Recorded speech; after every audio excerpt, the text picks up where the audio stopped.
for the welfare of society and the just government of humanity, we beseech you to look upon with abundant favor these your servants, whom you've been pleased to call to the performance of such important trust in this land.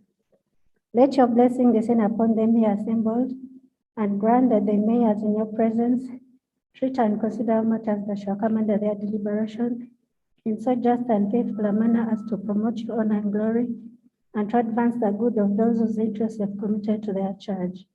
Amen.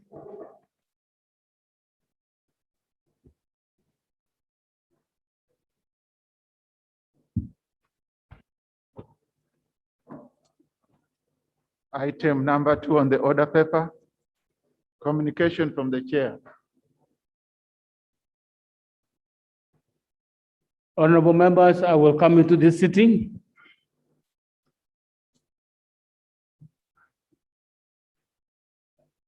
Members who have requested to raise urgent matters,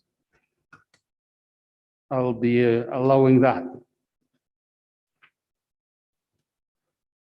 I've been advised to inform you that the times are such that we need to be physically fit, and therefore we need to join the Zoom drills that are conducted by our own trainer in Parliament here, Bob, who you all know. Those activities take place on Monday, Wednesday, Fridays, and Saturdays between 7 a.m. and 8 p.m., 1 hour. 1 hour every morning is good for you, is good for me, to stay fit to face the challenges that we face in dealing with the matters that are before us here. The long sittings and other things, up and down travels. A fit body would be able to deal with those things. As part of its commitment to continuous improvement in the performance of the legislature, the Parliamentary Commission has organized a 2-day orientation seminar for committee chairpersons and their deputies at Golf Course Hotel, Kampala, starting Friday, 10th September to Saturday, 11th September from 8 a.m. to 5 p.m. This orientation will tackle matters pertinent to the management and operations, as well as corporate governance of committees. All chairpersons and their deputies are required to attend and participate in this orientation. On a somber note, I have learned of the demise of the Archbishop of the Orthodox Church in Uganda, His Eminence Jonah Lwanga, who passed away in Athens, Greece, where he was reportedly rushed due to illness. Archbishop Lwanga was a colossus of a spiritual leader who was unequivocal on issue of human rights and democracy. The nation has lost a great son, a great father. We condole with the Orthodox community. Honorable Sechikubo Theodore Polesana, he called me last evening to give me a brief on the passing of His Eminence. Death has also occurred of Professor Dr. John Joseph, popularly known as JJ, or Tim, former presidential advisor and former Minister of Agriculture in the Obote II government, and former president of the Uganda Agricultural Council, who passed away on 4th September from Lacho Hospital in Gulu. Honorable members, for these two and those that we know and who we may not know, let's rise and observe a moment of silence.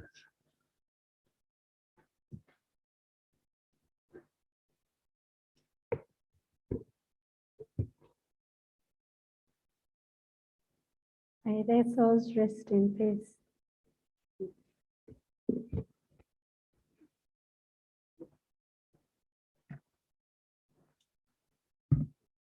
Honorable members, I'll cause an alteration in the order paper to accommodate a motion I am advised it's a very important motion to accommodate a motion from the Ministry of Education in relation to Mountains of the Moon University.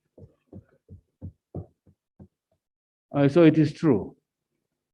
That is a highly motivated matter. And I'm hoping that like we deal with many public universities that we created in this country, the debates are not that elaborate, but we try to accommodate institutions coming from the various regions so that we can spread out issue of access to university education and all the other things, especially when it comes to public universities. So if members agree, I'll cause this alteration and make it item number 1 to allow the minister go and continue with what he's doing.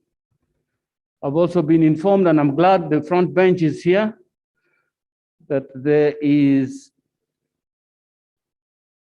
a review going on with the government. They're reviewing their performance. Another matter that will take them about 3 days. I spoke with the Prime Minister, and she said she'll be liaising with the ministers who could come, and some of them will stay in the review. I'm happy to that you are here. Let's do business. So can we start with the urgent matters, really make them brief, and we go to the order paper. Like I've just said, the urgent matters to be dealt with on the order paper. So your comments on the urgent matters should be brief. Can I start with Nakawa East? Procedure.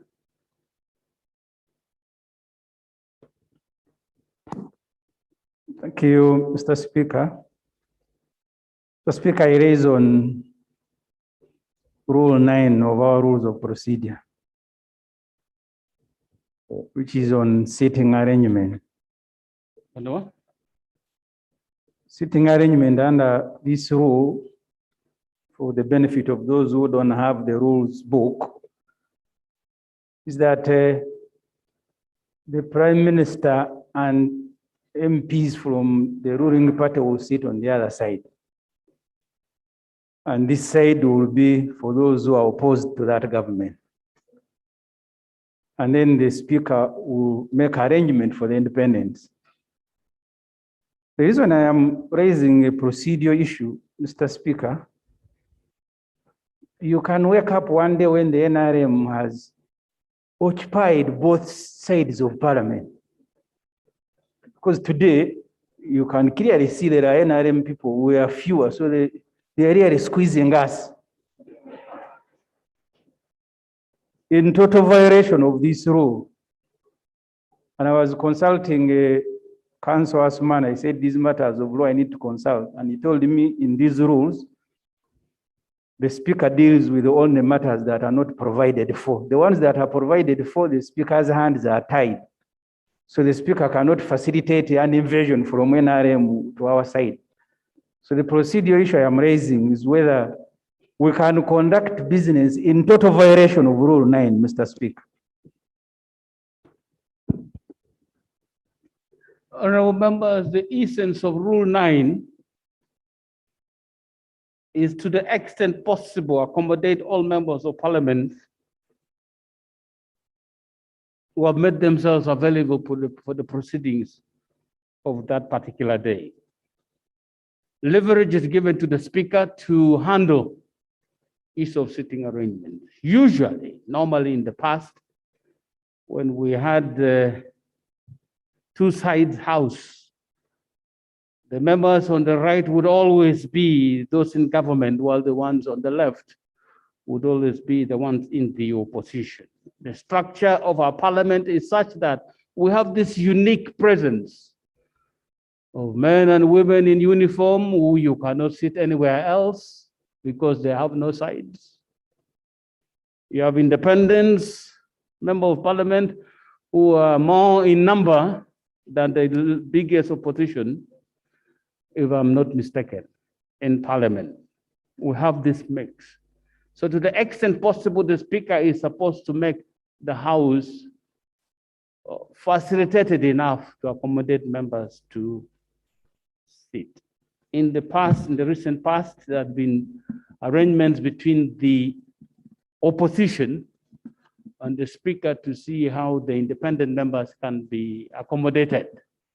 I think those have been straightened in the rules now, and so the sitting issues have been resolved. Now, clearly, if you are on the NRM side and you're sitting on my left, in the past, the sanctions would be very severe. It used to be called crossing the floor. But we have gone beyond that now. We have more moderate languages to describe that. So I understand we have not been sitting in this chamber, we have been sitting in the tents. So you may have lost which side. You may have forgotten which side you should sit. The side on my right is for the government, and that means NRM and those who are associated with it. And the side on my left is for the opposition and the independent members. And usually we reserve the middle column for our men and women in uniform, members of the UPDF represented in this parliament. As long as when you stand from this side, you'll speak the language that the Honorable Semuju would like to hear, it is okay. For as long as if you're NRM, but you choose to sit on this side, speak their language.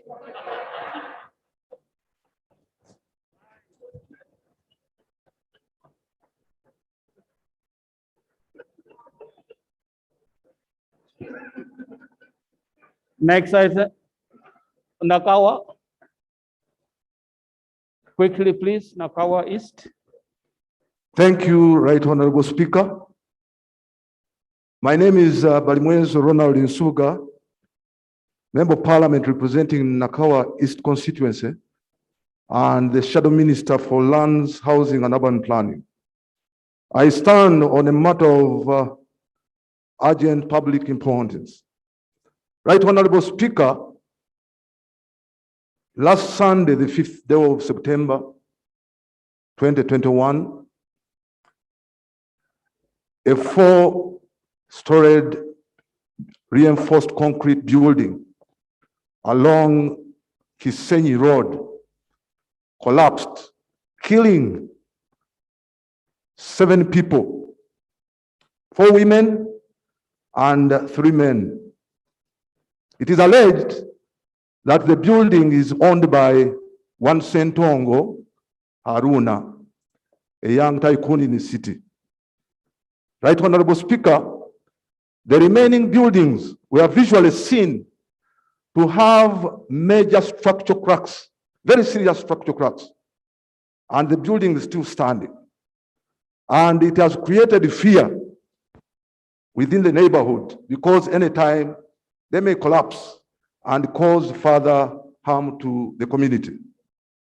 Right Honorable Speaker, on the 9th day of January 2020, a building collapsed and killed 6 people in Kansanga. Similarly, on the 11th day of May 2021, another building collapsed in the neighborhood of Kansanga, Lukuli, Nanganda, and killed 15 people and injured many.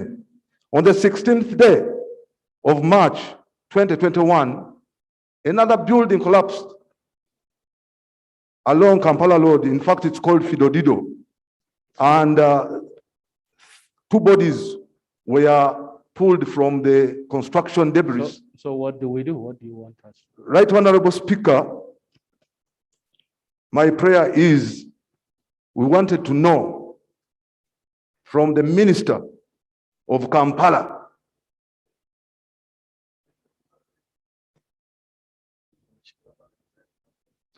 we want to know from the Minister of Kampala what mitigation measures they have put in place to make sure that this unsound remaining structure does not create further havoc within the area. Secondly, we want to know from the minister, because very many buildings have been collapsing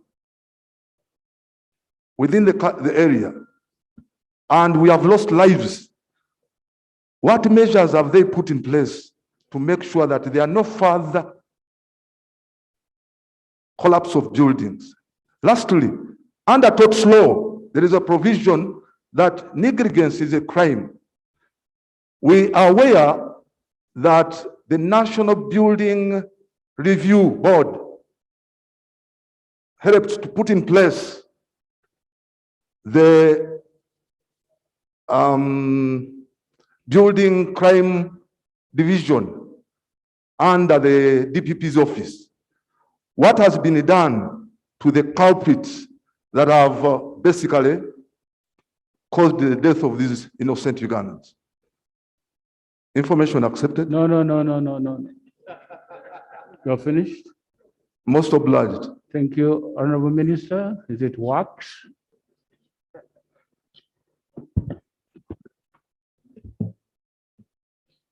Right Honorable Speaker, it is true that we have lost people and property as described and enumerated by my honorable colleague. In the Ministry of Works and Housing, which is responsible for infrastructure, the whole infrastructure in the country, we have a Uganda National Bureau Review Board, as indicated by my brother. Immediately I heard of this recent development, which is extremely regrettable. I have committed this board and the teams responsible for investigation to quickly come up with an answer to what happened. And if it needs to be, we'll proceed with investigation and bring the culprits to book. Right Honorable Speaker, I can promise this honorable house that if I'm given a day or two from today, I will come with a comprehensive report of what has happened and all the interventions that we have undertaken in that direction, particularly on this particular recent development and others that have happened in the recent past. Thank you. Ginger City? Ginger City? Oh. Thank you, Right Honorable Speaker. I'm Manjeri Chivakutika, Woman Representative, Ginger City, Deputy Opposition Whip. I'm rising on a matter of national importance, and the matter is about insecurity. We are all aware that there is insecurity in some parts of this country, with threats from the Pangamen, commonly known as Vijambia people. The Pangamen have a tendency of circulating letters to areas that they wish to attack.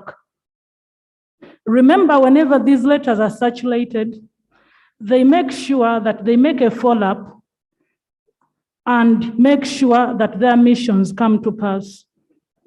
As I'm speaking, in Ginger City, some areas have been affected, and these letters are circulating in areas like Bugembe, Budondo, Mafubira, and Wanyange. Right Honorable Speaker, I also want to bring this to your attention that on 29th of August 2021, Mr. Amos Chitamirike and the Nachto Nora were attacked by these Pangamen. And as I'm speaking, they are admitted and nursing their wounds at a certain hospital in Ginger that I can't disclose for security purposes. My humble request, Right Honorable Speaker, that the Minister for Security should offer immediate intervention so that my people of Ginger City are protected from such heartless people. I beg to submit. Thank you. Front bench of the government. The Land Attorney General.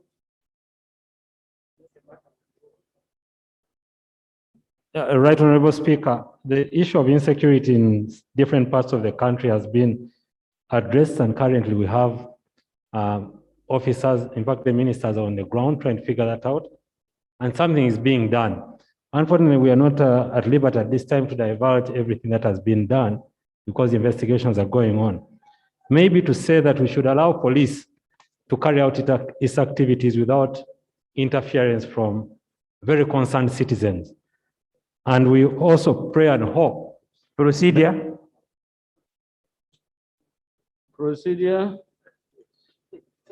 Mr. Speaker, the government side has a leader called the leader of government business. This parliament, through the committee on appointments, also approved many persons to occupy and serve in different sectors. This parliament has never approved the Honorable Chiwanuka Chiriowa, either as leader of government business or as Minister for Security. I thought if he's holding any of those two portfolios, that he will tell Parliament that today I am also acting as Minister for Security or leader of government business. The procedure issue I am raising, Mr. Speaker, without the government side disclosing to us who leads them today, whether we have adopted a new procedure that when you call, Mr. Speaker, the Minister for Security, anyone can shoot up and say, I am answering. That's the procedure issue I am raising. Certainly not anyone, otherwise you would have stood up yourself. It has to be somebody from the front bench. Honorable members, these times when parts of the country or people of this country are being hurt or affected by some situation that needs urgent responses, we use this method to deal with that. And there's a government, they know how they do their business. It is not up to me to find out in what capacity are you standing. I know it's a minister in government, and what I expect from that minister is useful information. So if you stand up to speak on behalf of government, useful information that restores calm and gives hope to the people whose matters have been raised as urgent matters. In other words, please, whatever portfolio you hold, if you don't have any good information, do not stand. And it's usually the government chief whip who always gathers this information for those who are not here and gives it to them. But the problem with that is that it crowds my order paper the next day. Responses to urgent matters, they should be here to answer those issues. And any issue that is going to be deferred to the future is not helpful because these are urgent matters. So, Land Attorney General, would you like to give us good information about this matter? Thank you, Right Honorable Speaker. Ginger, the matter has been taken, and we are going to come back to the House with a clear response on the specific items. We shall definitely reach out to the deputy leader of opposition to get more details as to the specifics of that matter. But Right Honorable Speaker, a full report on the security situation in the country is being worked on, and we presented this House at the earliest. Thank you very much. I like the issue of the comprehensive report for the whole country, but I don't like the issue of coming back on Ginger. Go just deal with it. We want the MP to start smiling, saying, my matter has been handled. You don't have to come back to the House for that. Thank you. Mawala? Thank you, Right Honorable Speaker. For record, Goreti Namuga, the area member of Parliament, Maogola South County, Sembabule District. Right Honorable Speaker, I rise on a matter of urgent national importance in regard to the inconsistent power supply in my constituency, that is Greater Matete. For the last 4 days, My area has been in total blackout. Right Honorable Speaker, considering the insecurity in this area, and as you are all aware, Sembabule is part of Greater Masaka, where those anonymous letters have been thrown all over. The community is very scared. It is too dark, and it makes the community face challenges during the night when it's too dark in as far as security is concerned. Also, when it comes to business, people have suffered. Business has told, and there are a lot of losses. And also to government, it's a loss to government when people are not tapping on the power. So, Right Honorable Speaker, I call on the line minister to ensure that Ugandans get fairness in as far as getting electricity in homes is concerned. Thank you. Thank you.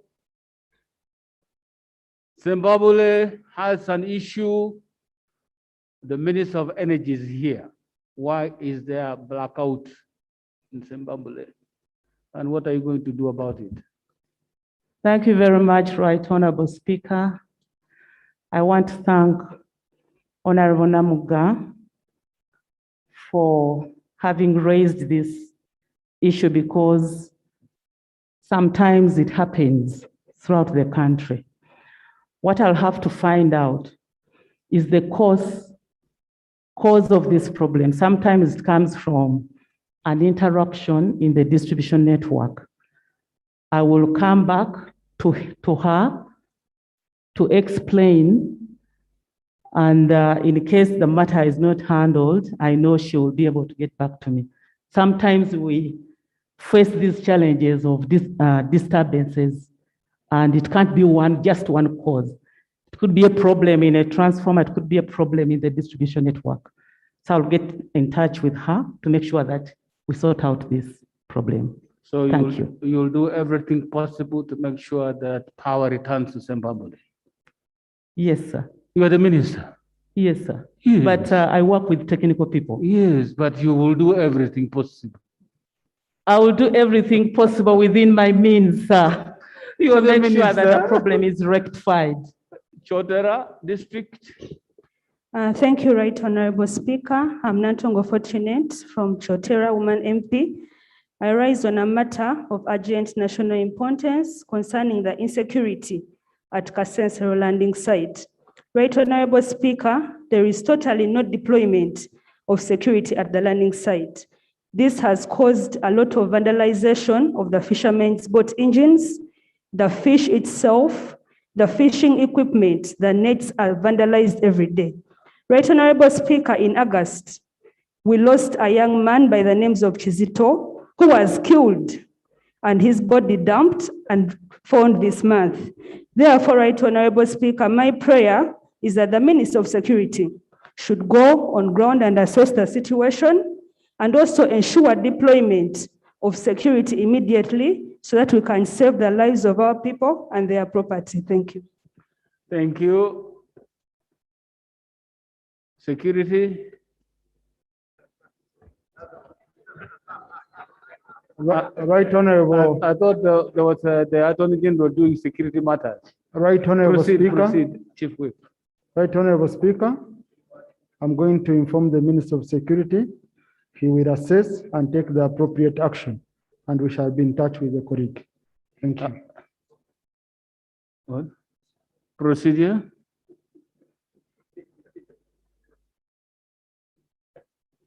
Right Honorable Speaker, thanks for indulgence. I take in good faith the promise by the Chief Whip to have the minister come here and advise the House on a matter of security the honorable member has complained about. Last week, Right Honorable Speaker, we had a member from Buvuma, the islands, raising the same security concern in the islands. And we seem to be getting dotted responses about security on the lakes. In fact, hers was that security in Buvuma, everyone had taken matter in their own hands, and they would not know who is in charge in the islands. Would it be okay, Right Honorable Speaker, procedure that these dotted responses from government do stop and we comprehensively receive a report about what is happening in the country? on the lakes, and generally on the issues of insecurity reported by the members. The member from Ginger raised the matter, and the response is supposed to be general sometime before we know it, because hers was a complaint about deployment and the absence of any form of security, despite the reported, wave and, signs of insecurity in the area. Right, wouldn't it be okay to get a definite date for the country to listen to the state of security without having a promise to a future we do not know yet, right, Speaker? Thank you very much. I thought I had the Attorney General say just that. And that's how I distinguish the issue of Ginger and the general security situation in the country, which the Attorney General promised they'll come with a comprehensive statement to deal with all the other different aspects and brief the House. And if it comes as a ministerial statement, we'll be able to have a debate on it and see, if it comes as a ministerial statement, then we'll be able to have a debate. But I heard him saying that, so have no reason to doubt what the Land Attorney General said. Amoro? Thank you, Right Honorable Speaker. For the record, I'm Lucia Kello, District Woman Representative Amuru. Right Honorable Speaker, the morning of 5th September, the people at Elegu, and for the information of this House, Elegu is at the border with South Sudan, where we receive very many international people crossing over. They were woken up with heavy waters flowing from River Onyama that had burst its bank, and as such, the place flooded. I spoke to the LC1 of the area today. It has calmed down, but they are worried of more flooding from tonight onwards because of the heavy rains that is actually in the greater Gulu and Amuro because of the river Achua. Now, my prayers, and the children, by the way, when these places flood, the children are in the cold. They have nowhere to go and sleep. My prayer, one, to the Ministry of Works. This has been an ongoing disaster for long, and it has a lot to do with the Ministry of Works. What has been done so far to ensure that the channels are actually opened properly, that we avoid these floods, because this is something which is even already known. And two, to the Ministry of Disaster Preparedness, to plan for those who are already displaced, because there are already people who are temporarily displaced. Their homes and houses have been flooded. So my prayers are to those two ministries to urgently reach out to the people of Elegu, because there's a lot of anxiety and fear. We don't want to reach a point where people will die.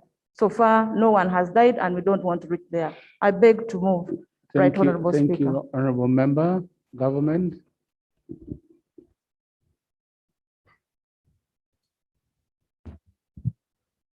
Right, Honorable Speaker, I will deploy my teams from Gulu sub-region to go and look at what the situation is as of immediately after this. Then they will give me a feedback, and then I will communicate either to the House or directly to the leadership of the area.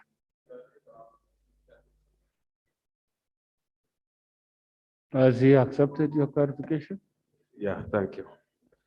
Yeah, thank you, Right Honorable Speaker. Right Honorable Speaker, the problem of water in Elegu has been there for so many years. And the matter was brought to this parliament every time water floods at Elegu. Right Honorable Speaker, I remember last year, the Minister of Works sends a team at Elegu. They did the feasibility studies, and they promised to start working immediately so that the problem may not occur again. There came a time they kept silent, and up to now, people do not know what is happening. My clarification is, Honorable Minister, is very important in most cases to be very serious and take the matter in a humanitarian ground. People of Lego are not getting easy life because of overflooding every year at around this particular time. So now, what are you going to do exactly in following up where the Ministry of Works started last year? That's a clarification only.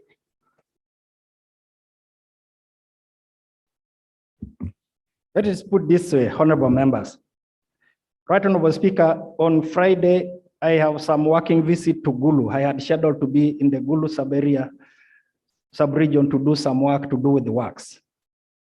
Now that this development has happened, while I'm going to direct my technical teams to go quickly and make an assessment, I will also endeavor on the Friday while in the sub-region to personally go and do support supervision of what can be done by the ministry.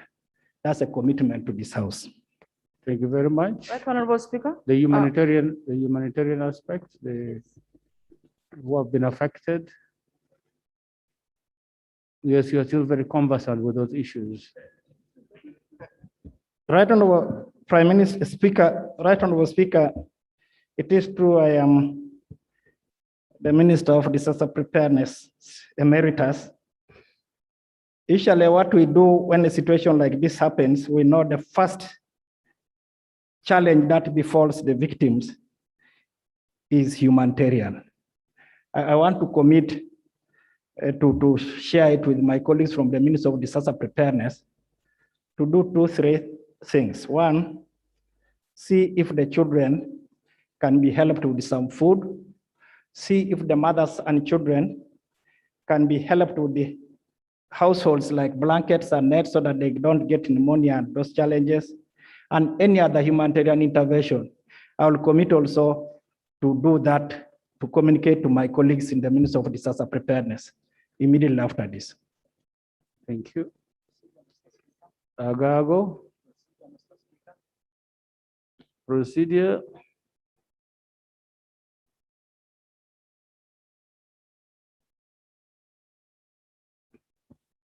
Thank you, Right Honorable Speaker.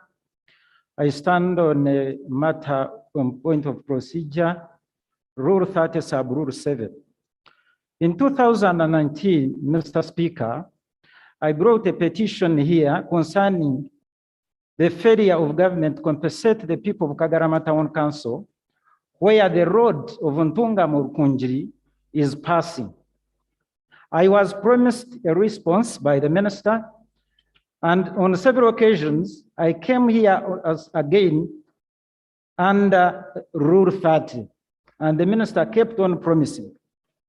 Now, Mr. Speaker, since the Minister of Works is here, wouldn't it be procedurally right to get his commitment again that he will respond to that issue of the people of Kagarama Town Council? Thank you, Right Honorable Speaker. No, it will not be procedurally right. Because this is a new minister in charge of the sector. He's not aware of the events that happened in that sector in 2019. It would be unfair to subject him to that kind of situation. It would not be properly done. And next time you do that, Honorable.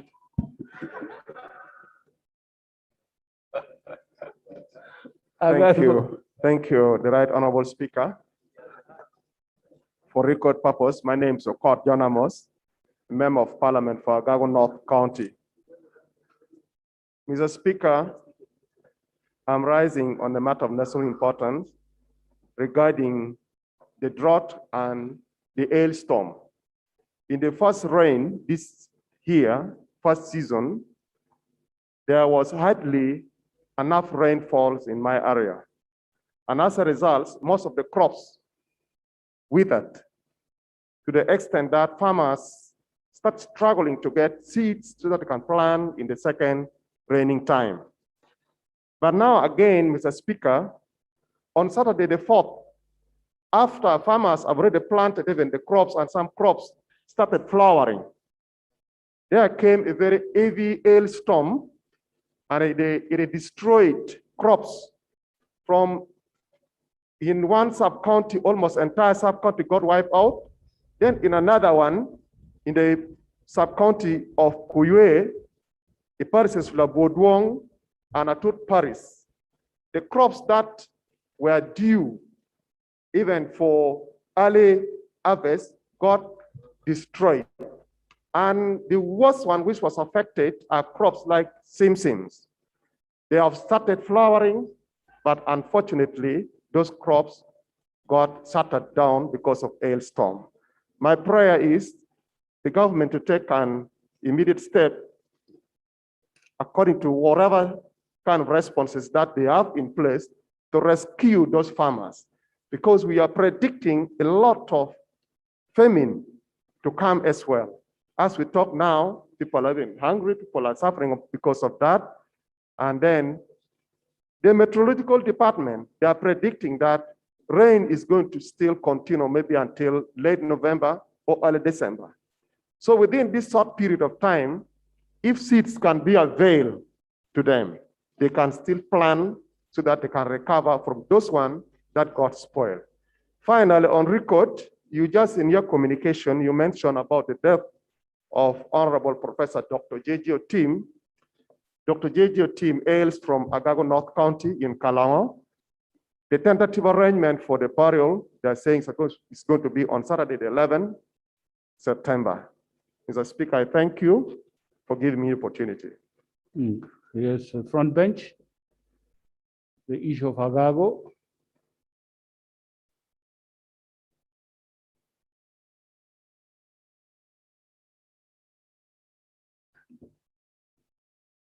Thank you, Right Honorable Speaker. Right Honorable Speaker, I'll request the Member of Parliament to get in touch with the disaster committee at the district headquarters. There is that committee, so that they can write a report about what happened. Then you give a copy. They write to the OPM, you get a copy, you give copies, of course, to officers concerned, then follow-up can be made. In terms of the seats, if you write that one, then we can see how we can connect you to the government where seats can be got from. I thank you. Information, Mr. Speaker, sir. Can we now go to the order paper, please?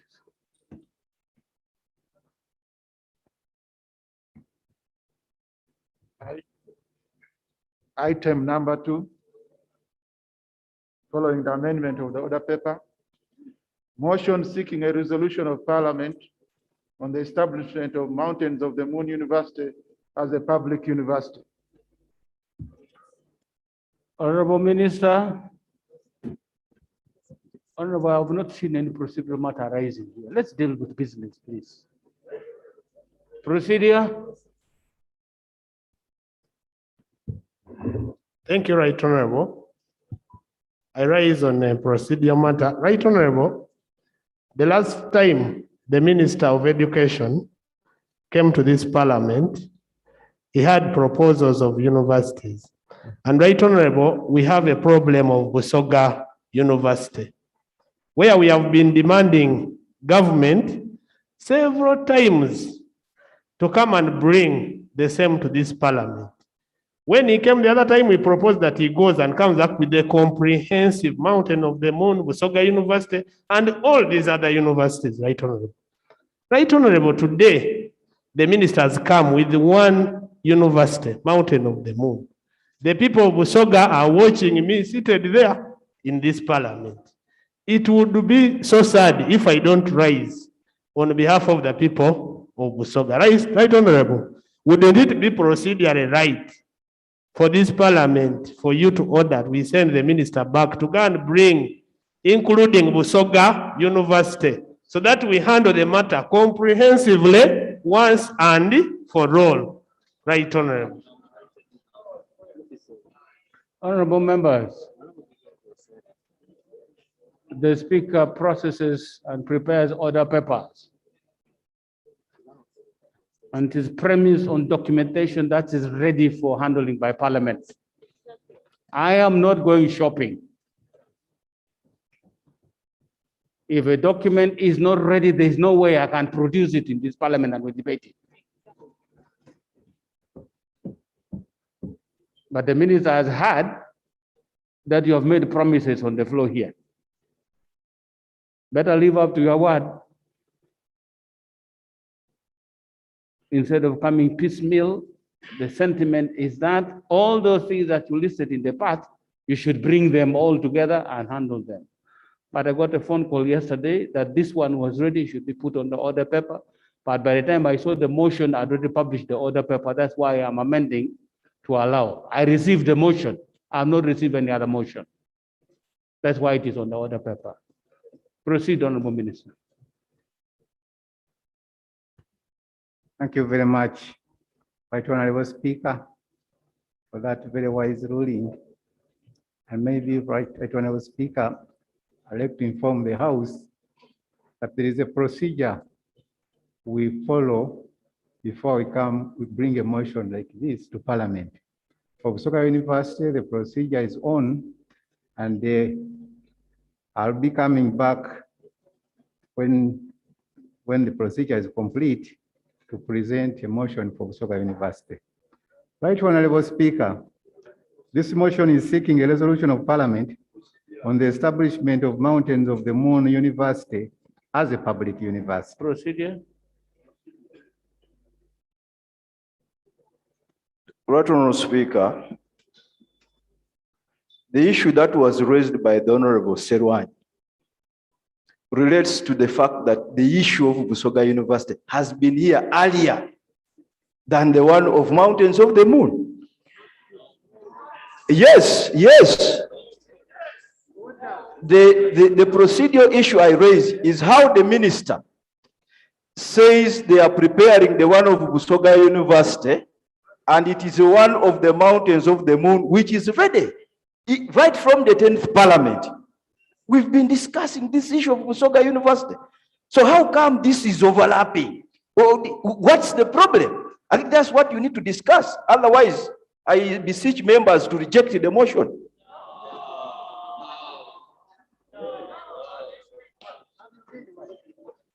I actually thought you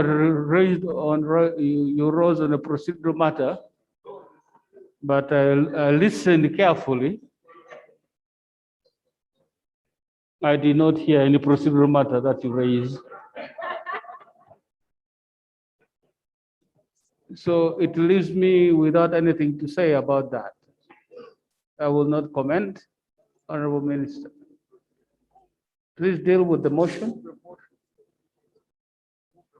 Thank you very much, Right Honorable Speaker. The motion I'm moving is seeking the resolution of Parliament on the establishment of Mountains of the Moon University as a public university. Right Honorable Speaker and dear colleagues. Is the motion seconded? No.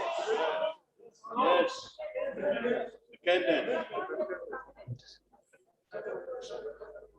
It's seconded by member for Shema, member for Fort Poto,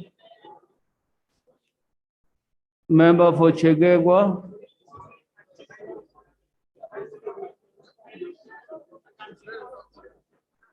member for Amuro, member for Dokolo District. Would you like to speak to your motion? Right Honorable Speaker, I'm moving this under rule number 56 of the Rules of Procedure of Parliament. Right Honorable Speaker, whereas the Constitution of the Republic of Uganda under Objective 18 of the National Objectives and Directives Principles of State Policy obligates the state to take appropriate measures to afford every citizen equal opportunity to attain the highest educational standards possible.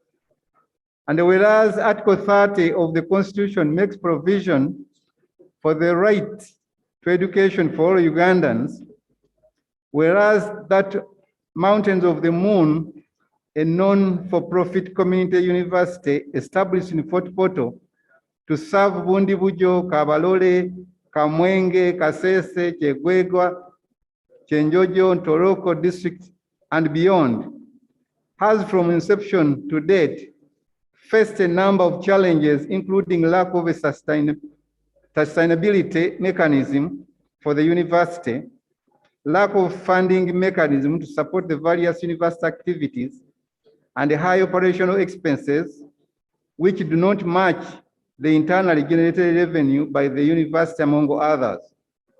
Noting that Section 22(1) of the Universities and Other Tertiary Institutions Act of 2001 empowers the minister responsible for education to establish a public university by statutory instrument on the recommendation of National Council for Higher Education and by a resolution of Parliament, cognizant that the National Council for Higher Education has recommended to the minister responsible for education the establishment of Mountains of the Moon University in Fort Portal District as a public university.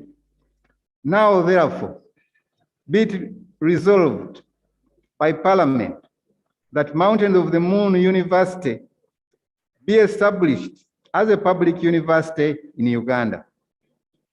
I move, Right Honorable Speaker. You think you would like to speak to your motion, or that is a speech? Would you like to speak to your motion, Honorable Minister? Right Honorable Speaker, the establishment of Mountain of the Moon University as a public university is quite in line with the directive by His Excellency the President of the Republic of Uganda to take over Mountains of the Moon and the Kabale universities as public universities. Accordingly, Cabinet under Minute 440 C of CT 220 approved the takeover of Mountains of the Moon University as a public university. Also, the establishment of Mountains of the Moon University will help government to increase access to higher education in the region. This is in line with the National Development Plan 3, which projects that for Uganda to achieve economic takeoff, it needs a university gross enrollment ratio of 40% in the relevant disciplines, mostly sciences, which Mountains of the Moon University will be concentrating on. Right Honorable Speaker, this university will enable government to subsidize and support basic infrastructure development and staff pay, hence lowering the cost of higher education. The university will benefit a large catchment population in the districts of Bundibujo, Kabalole, Kamwenge, Kasese, Chegwegwa, Chenjejo, Ntoroko, and beyond. Right Honorable Speaker, the Mountain of the Moon University will, in line with the National Strategic Direction in NDP 3, focus on agriculture, tourism, environmental conservation, geared towards promoting agro-processing, value addition, and marketing, tourism, service management, and innovation for sustainable land use, water resources, forest and wetland, respectively. Finally, Right Honorable Speaker, the establishment of Mountains of the Moon University as a public university will help to address the issue of regional imbalance and equity, since there is no university in that part of Uganda. This will address the issue of inequitable distribution of higher education institutions. I submit, Right Honorable Speaker. Thank you. Honorable members, the motion that I propose for your debate. Right Honorable, I beg to lay the certificate of financial implications on table. That the records capture the certificate of financial implication. The motion that I propose for your debate is for Mountains of the Moon University to be a public university. That is the motion for your debate. And I see the Honorable Butime rising.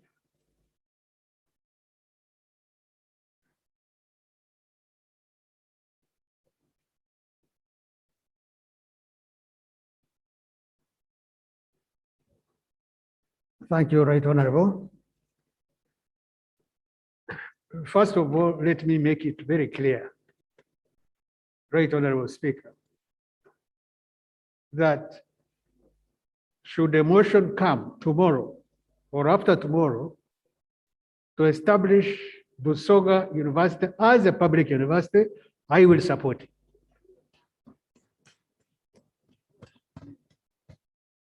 Mountains of the Moon University, Right Honorable Speaker, was founded in 2005. This is a university not for profit, and we agreed when we were founding this university that should anything happen, the property, the buildings, the funds of this university will go to a charity. But most important is to meet the knowledge need of the people of Uganda, of course, Rwenzori region inclusive. This university got its first graduation in 2008. We have so far had 12 graduations. And the people of Uganda have benefited from the graduates of that university. Today, we have more than 2,500 students. The president did direct 2015 that these universities be taken over by government, and each university started to work towards that. We got a charter, Right Honorable Speaker. A charter of Mountains of the Moon University was issued 2017. So this private university has a charter. Once you are granted a charter, you can access the student loan scheme. You can offer master's degrees, etc. But we have a charter 2017. What does this university offer? Agriculture, environmental sciences, informatics and computing, business management, health sciences, tourism, education, public administration, and many other very, very important courses for our country. This university, Right Honorable Speaker, has 360 acres of land. 360. The university at Saka sits on 160 acres of land with a title. With a title, Right Honorable. And we also have 200 acres at Kembogo, where we want to do agriculture and farming. We have 16 PhDs. These are the people at the university who are teaching. And 2019, the government of Uganda established a transition task force by the Ministry of Education. A transition task force headed by Professor Achanga from the National Council for Higher Education. The purpose of this task force is to transit, to develop, to help, to move the university from a private to a public university for 2 years. 2019, 2021, by now, Right Honorable Speaker, this university should have been a public university, but we have not been panicking. We have been keeping cool, headed, and we know that we shall get there. The university collaborates with other universities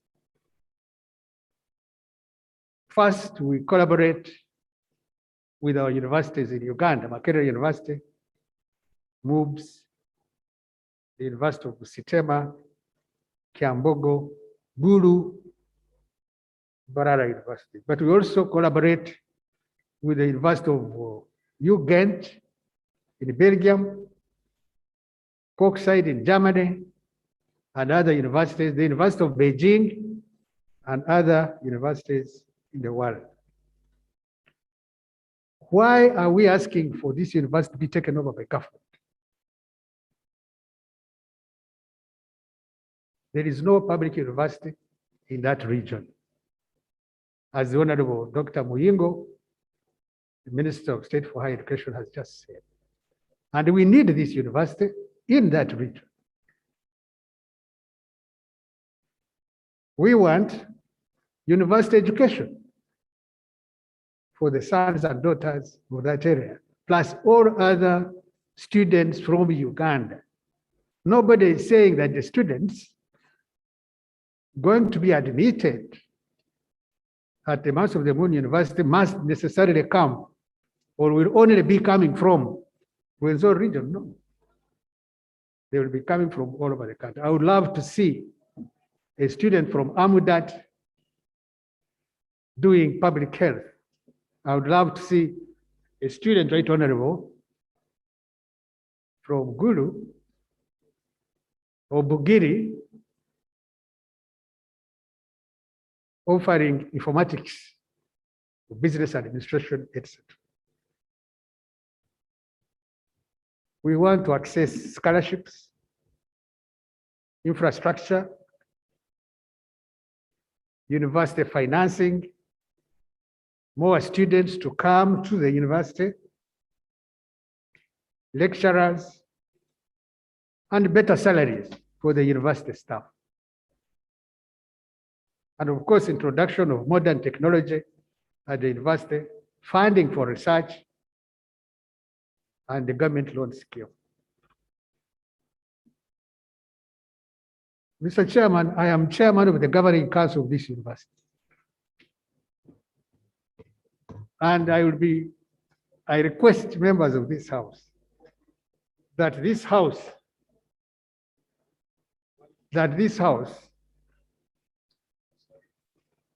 will make history by approving this resolution. This will be the first university to be converted to a public university by the 11th Parliament. And I'm quite sure that this is going to happen today. Of course, there is no conflict of interest because as soon as the university becomes a public university, my chairmanship ceases. So there is no conflict of interest. I thank you, Right Honorable Speaker.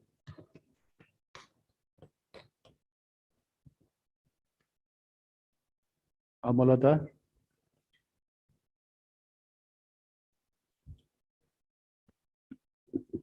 I rise to support the motion, and on the basis that I'm one of the people that interacted with this university 2 years ago while I was working with local government.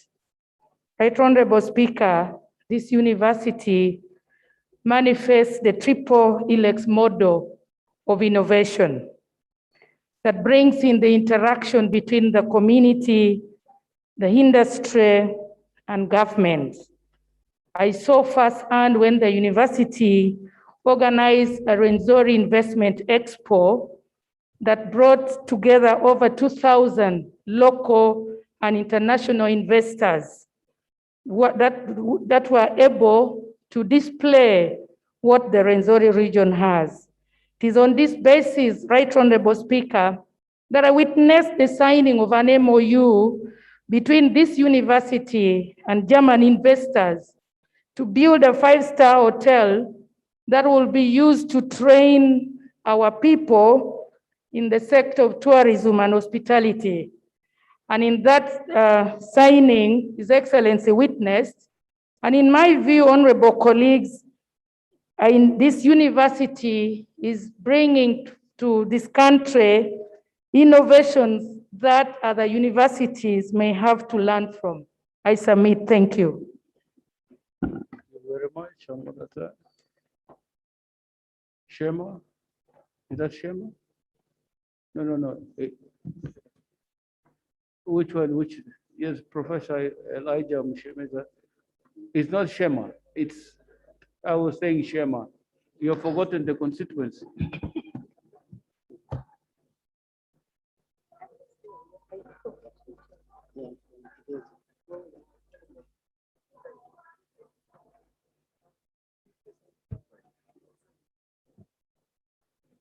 Okay, proceed now. Proceed. It's on. Thank you, Right Honorable Speaker. My name is Mshemeza Elijah Dickens, Member of Parliament, Shema County South. I support this motion for 3 reasons. First, equitable distribution of scarce resources. We all know that human needs are insatiable, and the Greater Rwenzori region has many needs, but I believe this is one of the priority human needs. We all know that in Africa, the state is the major producer and distribution of scarce resources. So Greater Rwenzori region coming to the state to request to be given a public university is consistent in equitable distribution of resources. The second reason why I support this motion, I have had an opportunity to look at the policies of the Mountain of the Moons University. When you look at the governing manual, if you look at the human resource manual, if you look at the academic policy, if you look at the death policy, you see a high level of preparedness of this university to become a public university. The third and last reason why I support this motion is look at the academic strengths of the university. We all know that in Uganda and in the whole of Africa, there is a scarcity or shortage of high-level trained personnel. But when you look at the staffing of the Mountain of the Moons University, look at the number of PhDs and other academic staff with master's degree, you see a high level of preparedness for this university to be a public university. And this university comes with a number of benefits, not only for Uganda, but even for the Rwenzori region. You are going to have opportunities in employment. We are going to see increased demand and the purchasing power of the people brought by this university, because people will be able to sell their goods in this university. Right Honorable Speaker, thank you very much. I strongly support this motion, and I request all members of this House to support this motion without any fear or favor. Thank you very much. Honorable Samuju, then I come to the person. Thank you very much, Mr. Speaker. Mr. Speaker, I support this motion.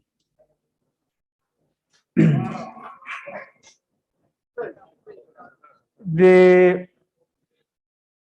justification that the Honorable Minister gives is a wrong one. There are students every year who sit senior 6 and complete other levels of education. The justification for starting a university should be for creation of space for those who are graduating. The minister says this region must also have a university. For God's sake, this is not supposed to be a tribal institution. The justification should be the figures that every year we have so many students graduating from this and that, and they cannot find space. And you come to a National Assembly to say we want to establish a university because of this. But to say that we want to start a university in Toro, you even list the districts that are supposed to benefit. I have relatives who have gone to Gulu University. My colleagues who are very agitated about Busoga University, Honorable Asumana and Honorable Sirwanyi, studied in Makere. There is even no guarantee that people who will go to that university are necessarily from those areas. The Honorable Mingo, next time, my advice, you come with such a beautiful motion, please don't make it look ugly by giving tribal reasons as if we are creating kingdoms.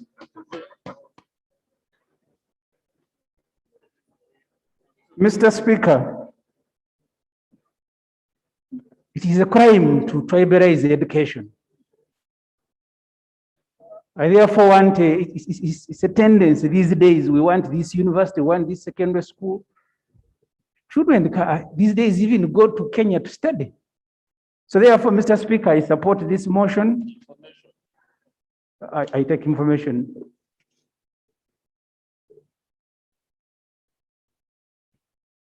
Thank you, Honorable Member, for giving way. Right Honorable Speaker, the information I would like to give to my honorable colleague is that our region is not tribal. The Rwenzori region is composed of many tribes, and actually we are a cosmopolitan region, including having Indians and Europeans. So in that region, we don't know anything to do with the tribe. We only know knowledge and wisdom. Thank you very much for that information. I think you are now inviting an apology from the mover of the motion. Mr. Speaker, I have personally visited the Moon University. One of the last assignments I did before I left the media was to visit eminent Ugandans who had served and retired peacefully. I visited Professor Edward Lugumayo and spent the day with him.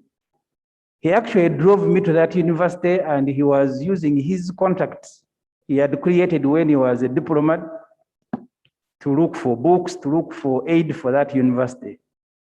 I therefore support that university, but I will not sit before I say this, Mr. Speaker. There is something unique about the founders of that university. Professor Edward Lugumayo was appointed an ambassador. And he said, I decline, you cannot exile me in old age. He refused to go to France again. Colonel Tom Mutime was appointed minister for Karamoja. And that's why his talking was, say, this university, please bring everybody. He did not want to be a tribal minister. And I commend those people, he actually declined the appointment. There are others who will celebrate every appointment, even when that appointment is to belittle them. So there's something unique about the founders of this university. Mr. Speaker, I support the motion.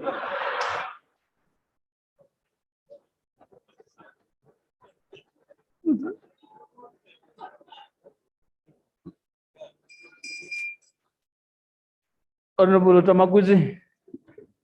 Thank you, Right Honorable Speaker. I also support the motion on condition that even other regions who have demanded for their universities to be taken over by government also be considered in specifics like Busoga region. Right Honorable Speaker, wherever these regions get their universities, it reduces over concentration of students, especially in Kampala, where we used to only know Makerere University. We have Uguru University, we have Busitema University, we have Mbarara University, then why not Mountain of the Moon University? Because it is going to serve Ugandans. So, Right Honorable Speaker, with those reasons, I also stand and support the takeover of Mountain of the Moon University by government. I submit. Honorable members, usually where there's agreement on a particular matter, we don't have to take too much time because there is other business pending. Can I have somebody who is opposed to this motion so that I can see? Somebody who is opposed to the motion as presented? No, it's okay. But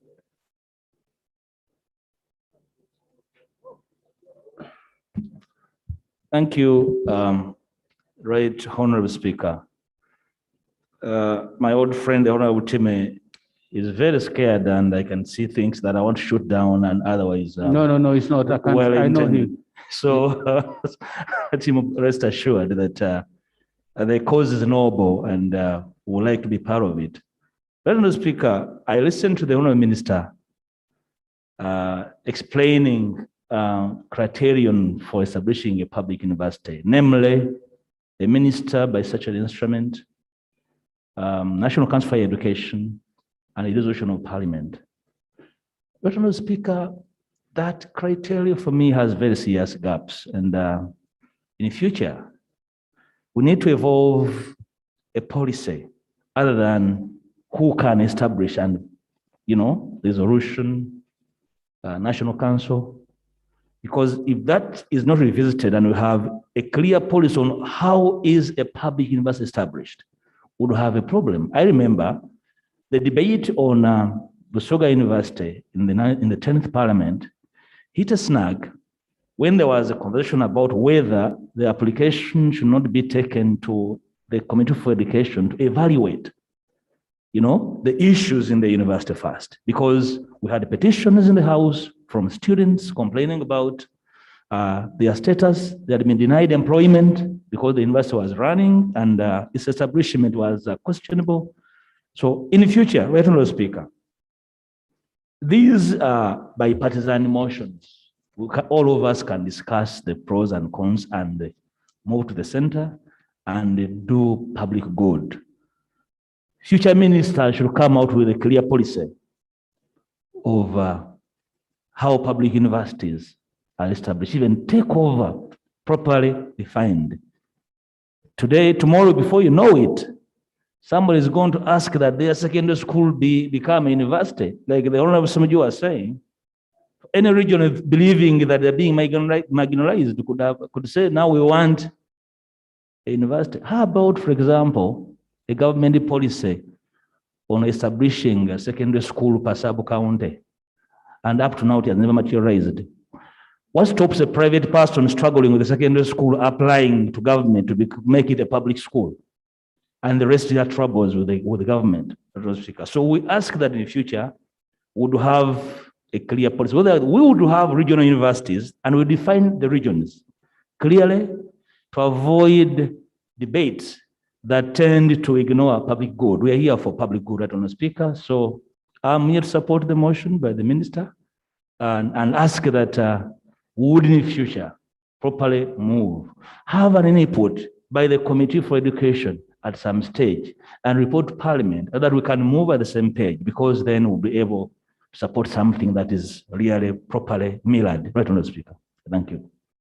Thank you very much. Yes, Honourable Member, on what matter do you raise? I raise on Rule 61.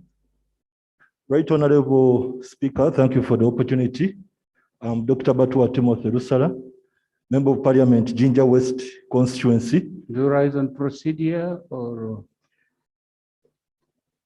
Right, Honourable Speaker, I rise to debate so that I can amend the motion under Rule 61 to include Busoga University. Rule 61, sub-rule 12. Right, Honourable Speaker and Honourable friends, Busoga University was the very first public university to be established in Uganda.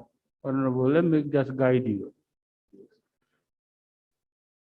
You saw them laying a certificate of financial implication. And by now, I'm sure you're aware of Article 93 of the Constitution and its limitations to private members' attempts at making amendments or making proposals that have an effect of imposing a charge on the fund. Now, if you're aware of those things, I think you might be by now thinking of reconsidering the amendment you're about to propose, because it would hit that small problem. Honorable members, I think let's not divert from what is at issue here. I attended the inaugural fundraising meeting of Busoga University in Iganga. I think the year was 2015. And if you go to the list of people who made contributions, I was ranked as one of those who gave substantial amount of money to support the university. The debate we have had about Busoga University is, it was like the one that was with the branch of Gulu University in Kitgum, and even the branch of Gulu University that was supposed to be in Moroto. They hit snags. Now, once all those things are clarified, there would be absolutely no reason why a motion should not be brought to this house for Busoga University to be taken over by government. We all know the issues. I am not at, my placement does not allow me to start participating in a debate, but we all know the issues surrounding Busoga. It's not political, it's not tribal. There are technical issues that need to be sorted out, just like you had the charter, the way the Honorable Minister Butima outlined how far they have gone with the issue of Mountains of the Moon University. So let's clarify those things, sort it out with the Minister of Education, and have another motion on Busoga University and adopt it. Would that not be a better procedure than making it look like if this doesn't happen, this cannot happen? For me, that would be my attitude towards this. Yeah. So I'm going to put the question to the motion. And if the Honorable Member has taken my guidance, I would be glad, because the temptations of moving away from being polite might start creeping in. Most obliged. Thank you very much. Thank you very much. Honorable members, I now put the question to this motion. Yes, Honorable, on what matter do you raise? I'm Businge Joab from Masini Municipality. I rise on a point of procedure. Yes, procedure. Whereas I do support the takeover of Mountains of the Moon University to be a public university, I've remained wondering whether it is a procedural right to reduce this debate to a level of Mountains of the Moon and Busoga University. Yet many other regions, including Bunyoro, where I come from, we are all anxious of having a public university. I would therefore say that, yes, because as if it is now becoming an issue of Busoga versus the Rwenzori sub-region. Yet there are some of us also who are burning silently in there, and would wish to see that all these regions are balanced as far as university education is concerned.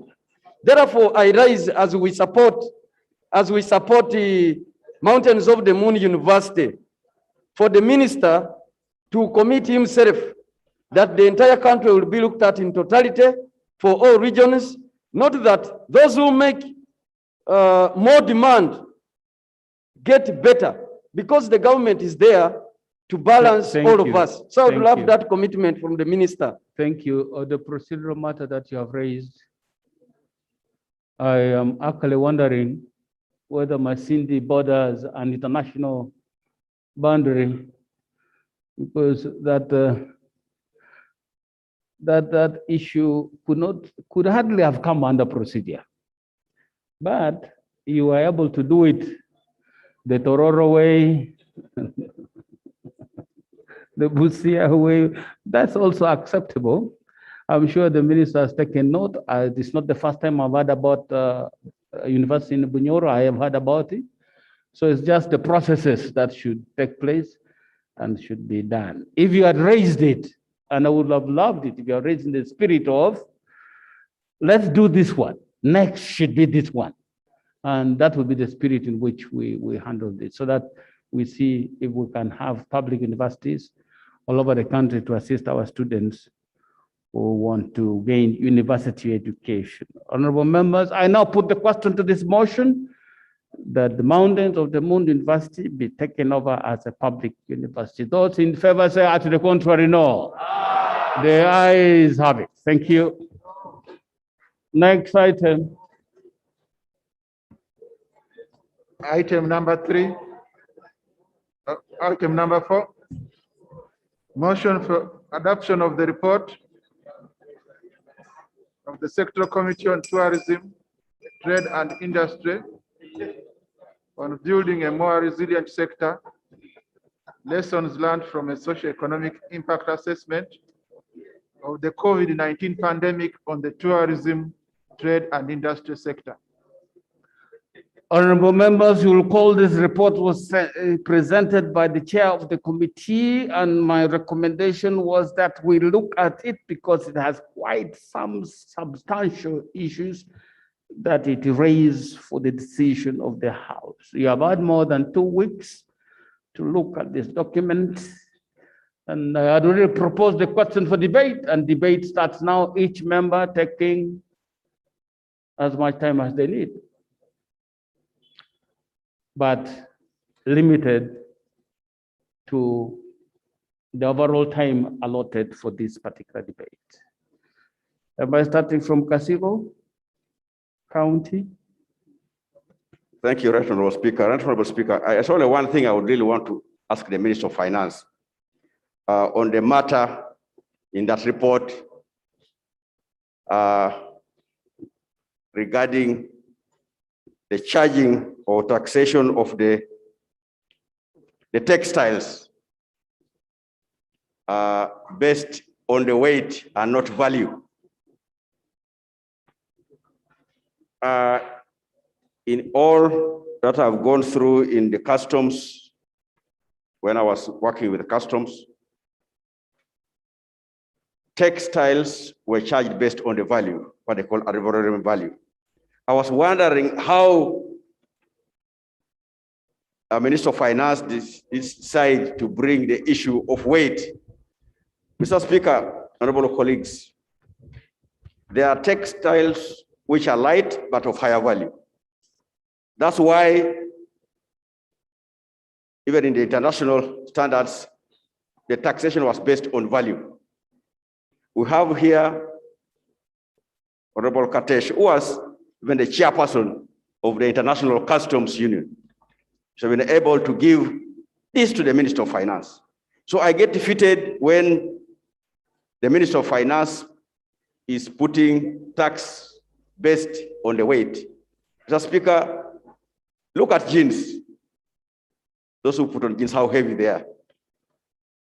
But they may not be having the value like some polyester, nylon. So if you do put tax based on the weight, then you are going to disorganize the investors, you are going to overtax investors, and it will cause disorganization in the sector. I really want to know what were the reasons that Minister of Finance for this time applied in order to change what's known internationally. Thank you, Right Honorable Speaker. Thank you very much. Can I have Chegegwa? Then I have, let's shame out. Thank you very much, Right Honorable Speaker. I am Kabahenda Flavia Rabhoro, the MP Chegegwa District. Right Honorable Speaker, I would like to thank the chairperson for the report that they came up with as a committee. And my major interest is in the tourism sector, Right Honorable Speaker. With the wake of COVID-19, Right Honorable Speaker, it is prudent that the tourism sector development keeps in line with the NDP3, because tourism remains one of the priority sectors for the socio-economic transformation.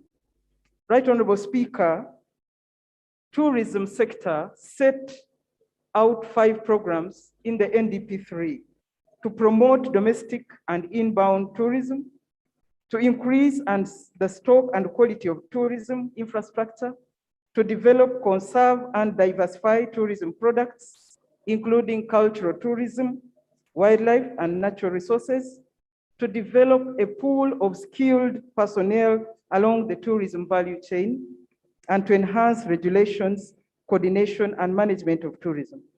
This, Right Honorable Speaker, necessitates that we package a during and after or post-COVID-19 package that is well spelled out and that is looking at the protection and management of the tourism resources, that will protect jobs, sustain self-employment, support companies' liquidity and operations. Right Honorable Speaker, it is at this point that I would like to implore government and the Prime Minister as leader of government business that on the National COVID Task Force, they co-opt the Ministry of Tourism to be represented so that they can bring in their mind on influencing COVID-19 decisions for this country so that we protect the basic sector that brings its very good package to the national economy.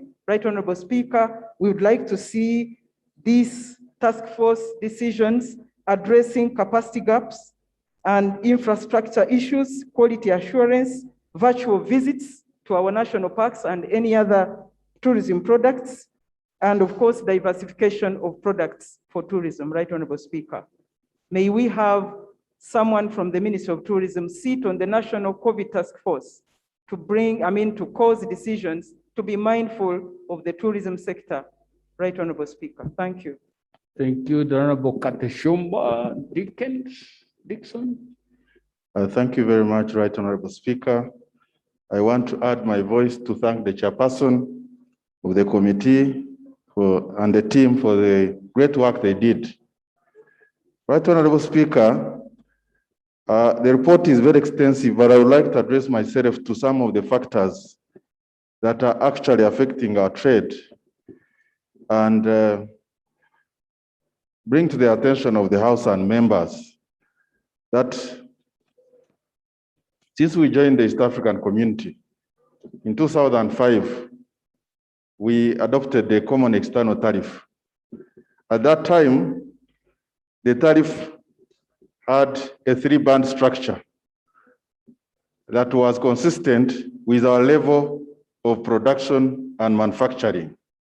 Right, Honorable Speaker, that tariff structure has remained until now.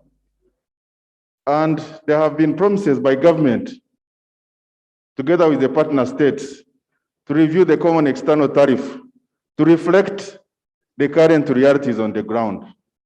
Right, Honorable Speaker, there are items we had in that structure that were intermediate inputs into industries.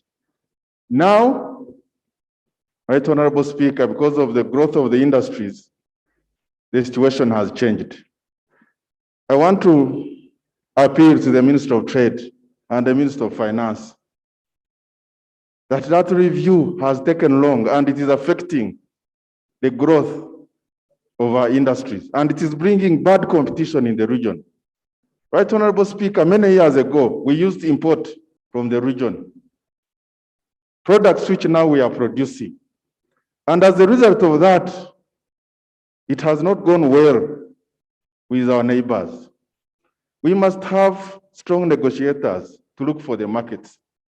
We are crowding ourselves within the region for a market that is not expanding.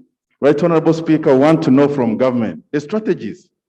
The African Continental Free Trade Area came up, and we as a country, we need to position ourselves to be able to expand our territories in terms of trade. We would like to know from government the efforts that are being taken to make sure that we see our products beyond the borders of East Africa.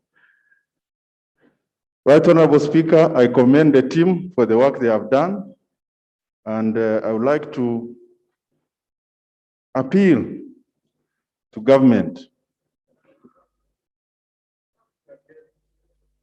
on matters of negotiation, because trade is a new war in the world. We need to be strategic and protect our markets. We do not see that urgency. Our trade volumes are reducing, the balance of trade is widening. We need a strategy as a country. I submit.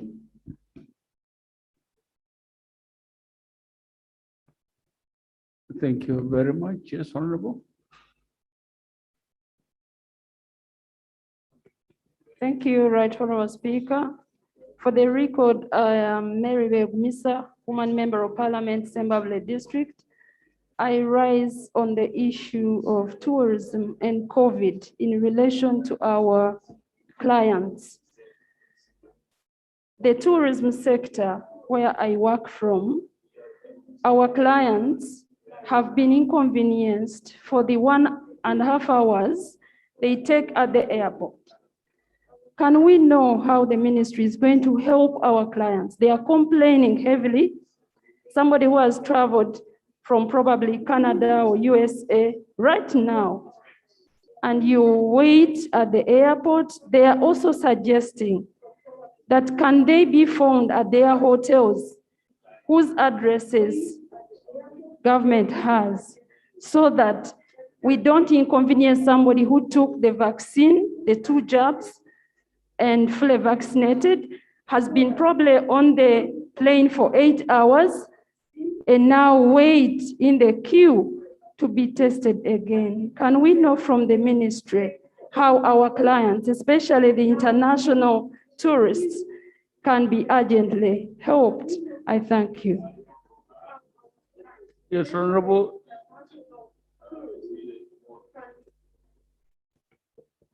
Thank you, Mr. Speaker. Mr. Speaker, I too will restrict myself to tourism, especially because it's Uganda's highest foreign exchange earner. Mr. Speaker, tourism contributes upwards of 7.75% to our country's GDP. When it comes to employment, 6.7% of the jobs in this country are tethered to tourism. That means there is a lot of potential there.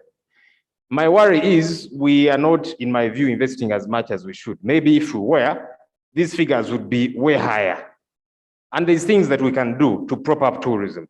For example, can we build infrastructure? Mr. Speaker, when you go to some of the game parks in this country, the roads are in a pathetic state. About 2 years ago, there's a minister who said, no, don't worry about the bad roads. It is part of the adventure for the foreign tourists when they come here. I found that preposterous because they spend 6 hours on the road, pushing the cars and all of that. They'll go elsewhere where things are a lot better. If we invest there, we'll be inviting these people.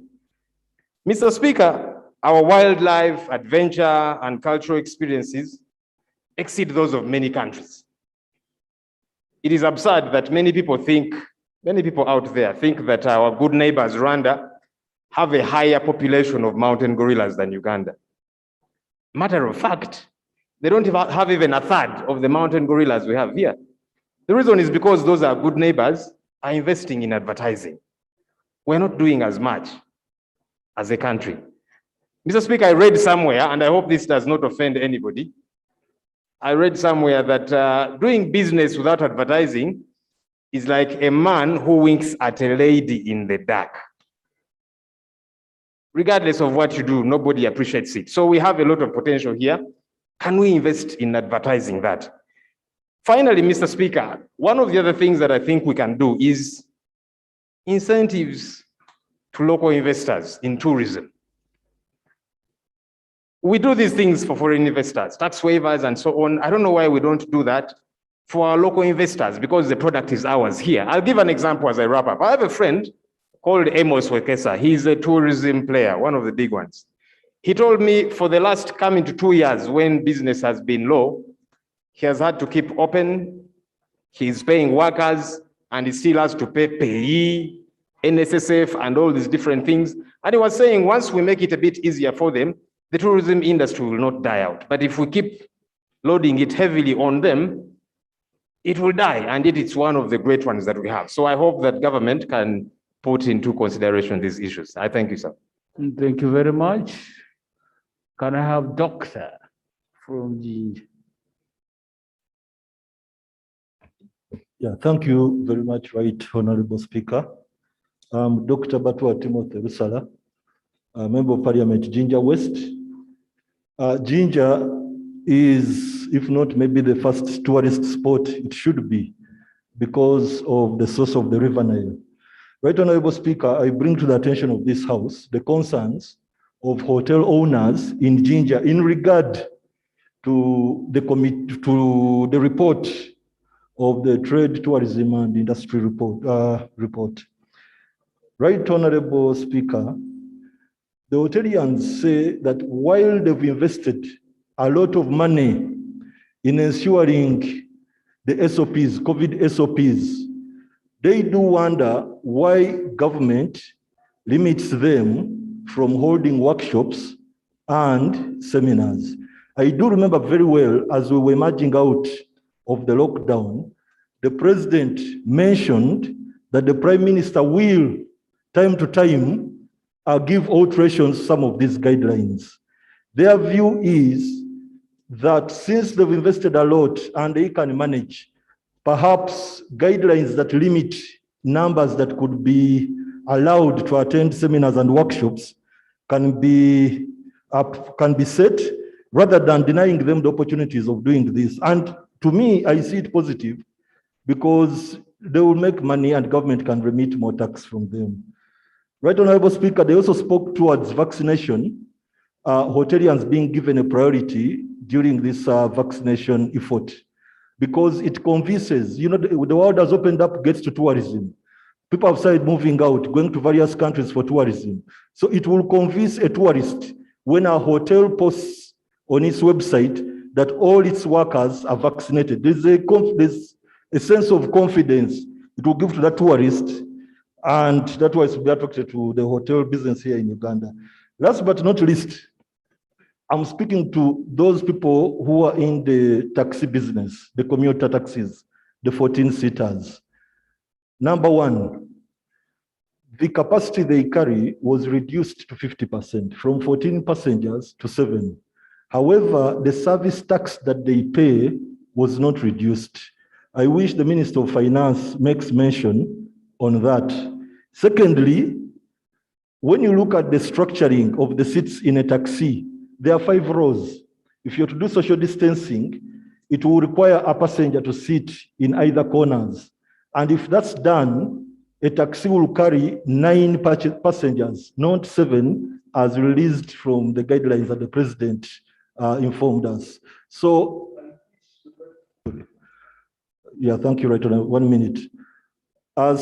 Since the Prime Minister was given the power and authority to alter some of these guidelines accordingly, I wish she addresses herself on that guideline of letting taxis carry 9 passengers so that they optimize the space. Otherwise, when you tell them to carry 7, there will be 2 rows that will have one passenger. So to optimize so they can get something reasonable out of the activity, let them be allowed to carry 9 passengers and it will still be done safely.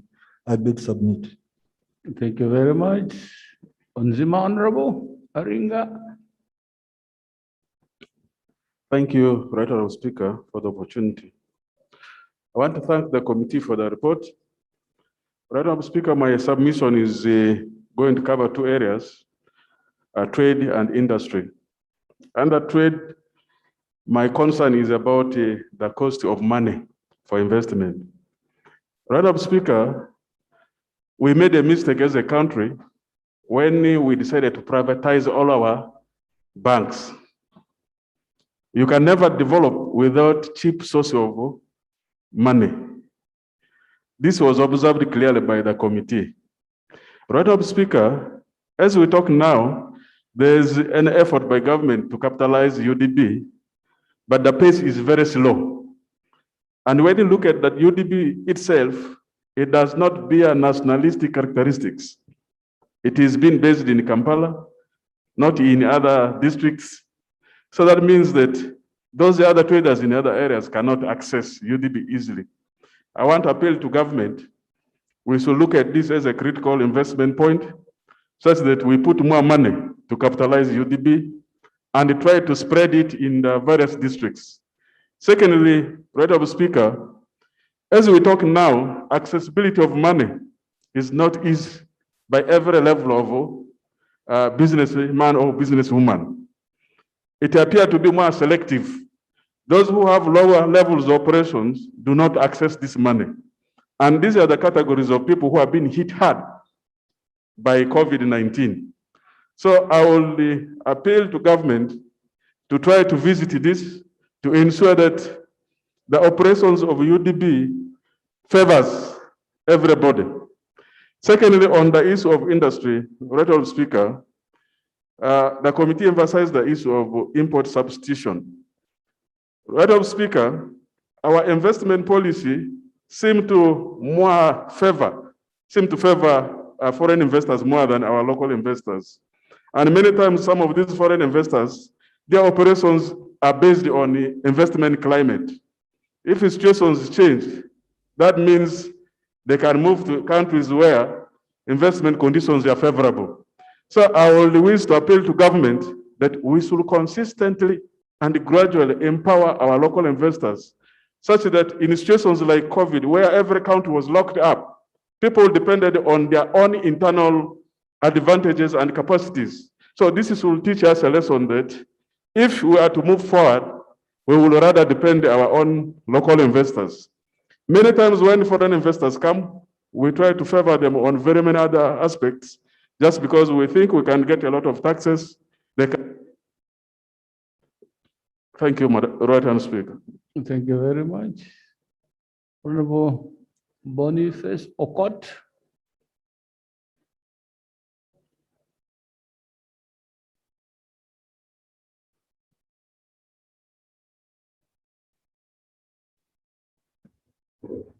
Right Honorable Speaker, I rise as a proponent of the motion. The report is extensive in its analysis of the challenges of youth businesses, but a bit silent on a couple of other issues. Right Honorable Speaker, when you look at part 2, 3, 4, which is on page 13 of the report, themed difficulty in servicing loans, the report indicates that there is a significant rise in the number of non-performing loans in the trade and commerce sector. There was a quarter average increase in these non-performing loans from 5% in the quarter of July to September 2019 to 7.4% in the quarter of January to March 2020 and 8% in the quarter of January to March 2021. Right Honorable Speaker, these periods were characterized by business interruptions owing to the lockdown.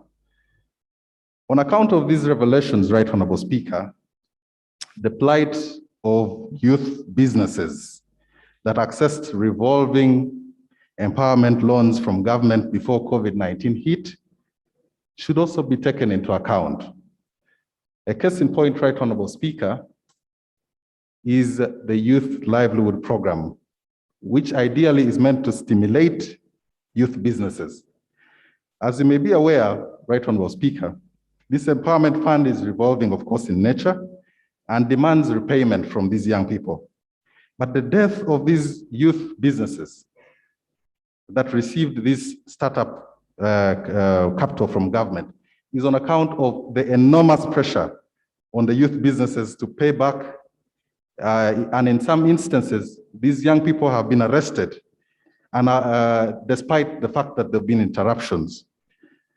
Right Honorable Speaker, I would request that there should be considerations of also restructuring and renegotiating terms of these empowerment revolving funds accessed before COVID-19 interruptions, at least to guarantee business survival, and this should be prioritized for both the youth, and we even have the women who are special interest groups that are receiving this support. I beg to submit. Thank you. Thank you very much. Can we have the honorable lady there, please?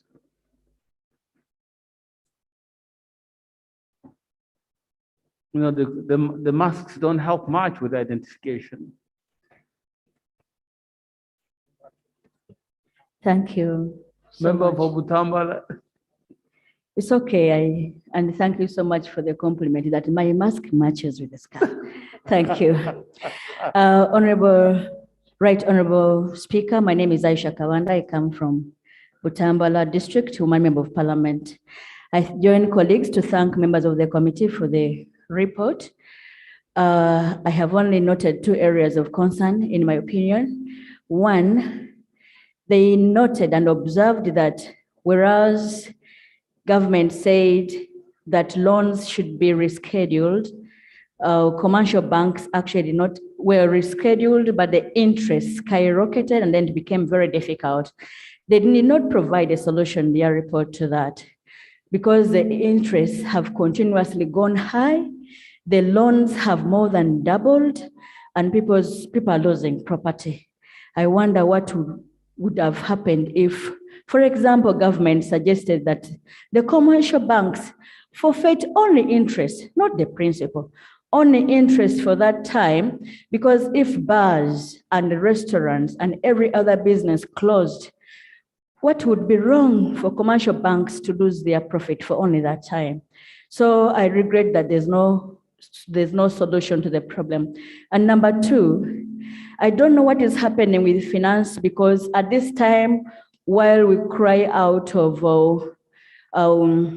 funding and we're looking forward to increasing money, commercial bank instead has come up with a regulation to increase commercial deposits to these commercial institutions, raising commercial deposits from commercial banks from 25 billion to 500 billion, for microfinance institutions from 1 billion to 50 billion, and for microfinance institutions from 500 million to 10 billion.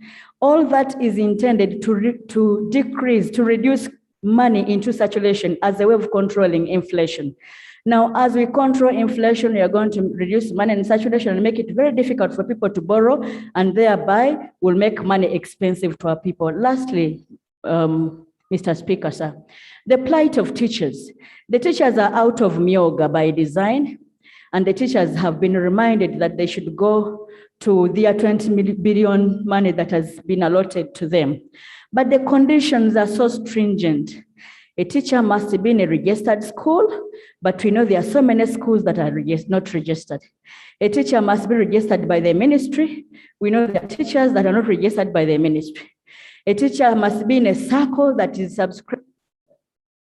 Just to conclude this matter, I only mean to say that the conditions to access the 20 billion shillings are so stringent for our teachers, and yet they have also been excluded from a myoga.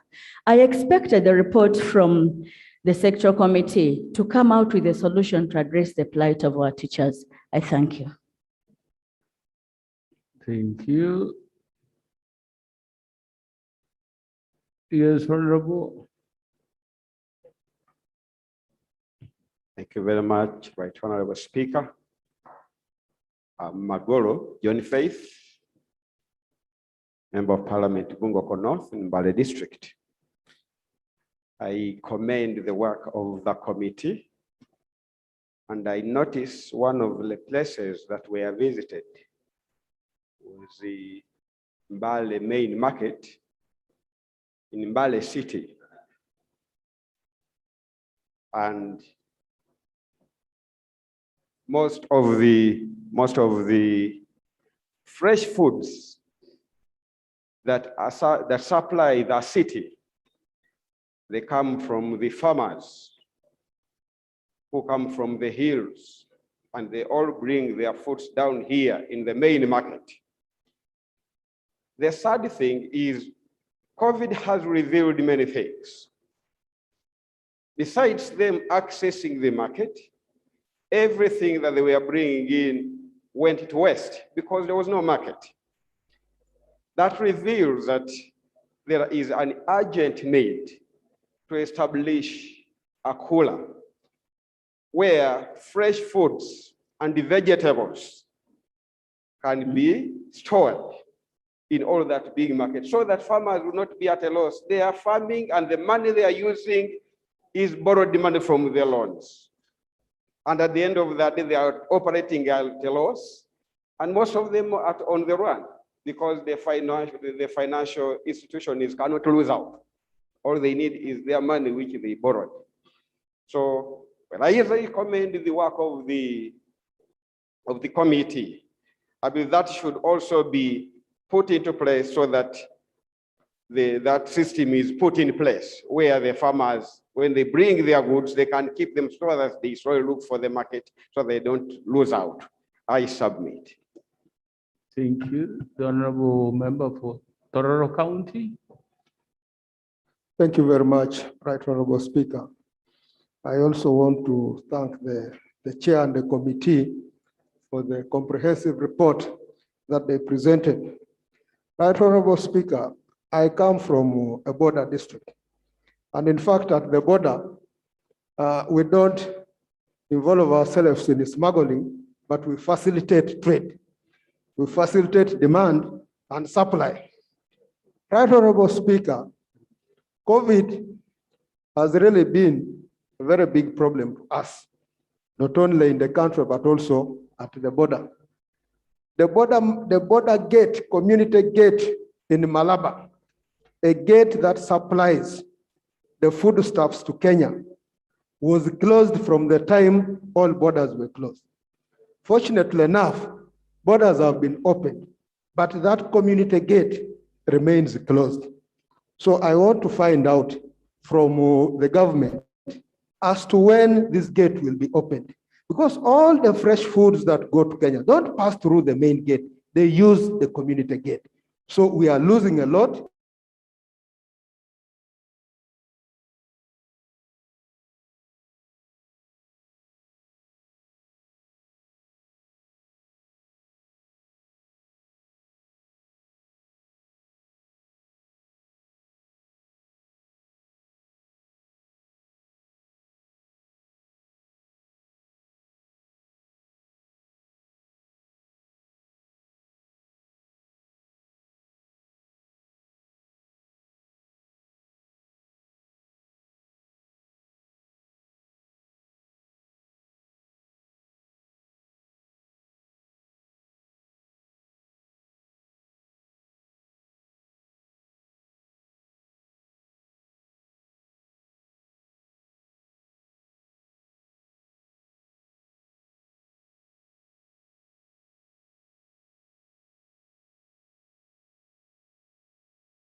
not only the tourism sector, but even the traders, because now we're taking the entire tourism and trade. Many traders did not access. We have a handful of them who got huge sums of money, and the traders down in Chikubo, not many of them accessed these funds. The process was monotonous. Not many of them could afford the 100 million that, because they put a threshold of over 100 million shillings. So people wanted to borrow as much as 20 million, 50 million, such that their businesses can survive, but they were not rescued. Many people have closed business, so I think this is something that we should reconsider. I beg to submit. Thank you. Thank you very much, Honorable Biga. Thank you. Thank you, Right Honorable Speaker. For record purpose, Rose Obiga, Woman MP Terego. Honorable Speaker, I also rise to congratulate the committee for work well done. Thank you so much. But however, Honorable Speaker, in West Nile, we have a place called Ajai Game Reserve, which was known for white rhino species. Honorable Speaker, this place has now remained for monkeys and a few guinea fowls. I really think it's imperative upon government that we restock the white rhinos. Apart from the two I see in Entebbe Zoo, I would think we need to take white rhinos there because it was a big tourist attraction. To Honorable Speaker, I would like to talk about the border markets. When you look at Ilegu, together with Ariwara and Orava, this would really help to market a lot of our produce. Honorable Speaker, our traders suffer a great deal, including corporal punishment when they cross to Sudan. It will be good if we can develop this market so that we sell our fruits and other goods that get rotten as traders move to Sudan. I beg to move. Thank you. Thank you very much. Then we'll have the lady, then I go. Is that Kawale? Okay. Thank you very much, Right Honorable Speaker. I thank the committee for the quick intervention in collecting data that is affecting the plight of our business community. As you are aware, Right Honorable Speaker, the effects of COVID worldwide has affected our ways and our source of revenue. But also there are those who have benefited, especially those who have adjusted, and they are now able to make more money. As you can see, all of us here, we are putting on these temporary masks. People are making money. Unfortunately, the nature of our economy, we have different categories. We have the lowest traders. These are the traders who survive on capital ranging from 50,000 to 200,000. They just buy greens, vegetables, and put on their heads and market for that day. Now, some of these categories, majority have collapsed. Because even raising 200,000 Uganda shillings, it's not something easy for them. And these are the majority of the traders that we have. Now, many of them, especially women, who have children abandoned by the men, it is very easy for the men to run away from these problems. And they leave the women. There is real suffering when you go to that lower level. There is another category, Right Honorable Speaker, the small, medium enterprises. These are the ones who access loans. They stake their assets in order to make money. But unfortunately for these small, medium enterprises, the banks only smiles when they want them. But when there are problems of this nature that are beyond control, really there is no heart at all of knowing that you were a customer and you really need to talk with the bank such that you see how to get out of the problem. So this crisis, Right Honorable Speaker, it needs the timely intervention of government. When we are talking about bailout, I saw the other time when we were discussing Myoga, a lot of billions were mobilized to see money reaching the lower communities. But what if we get this money?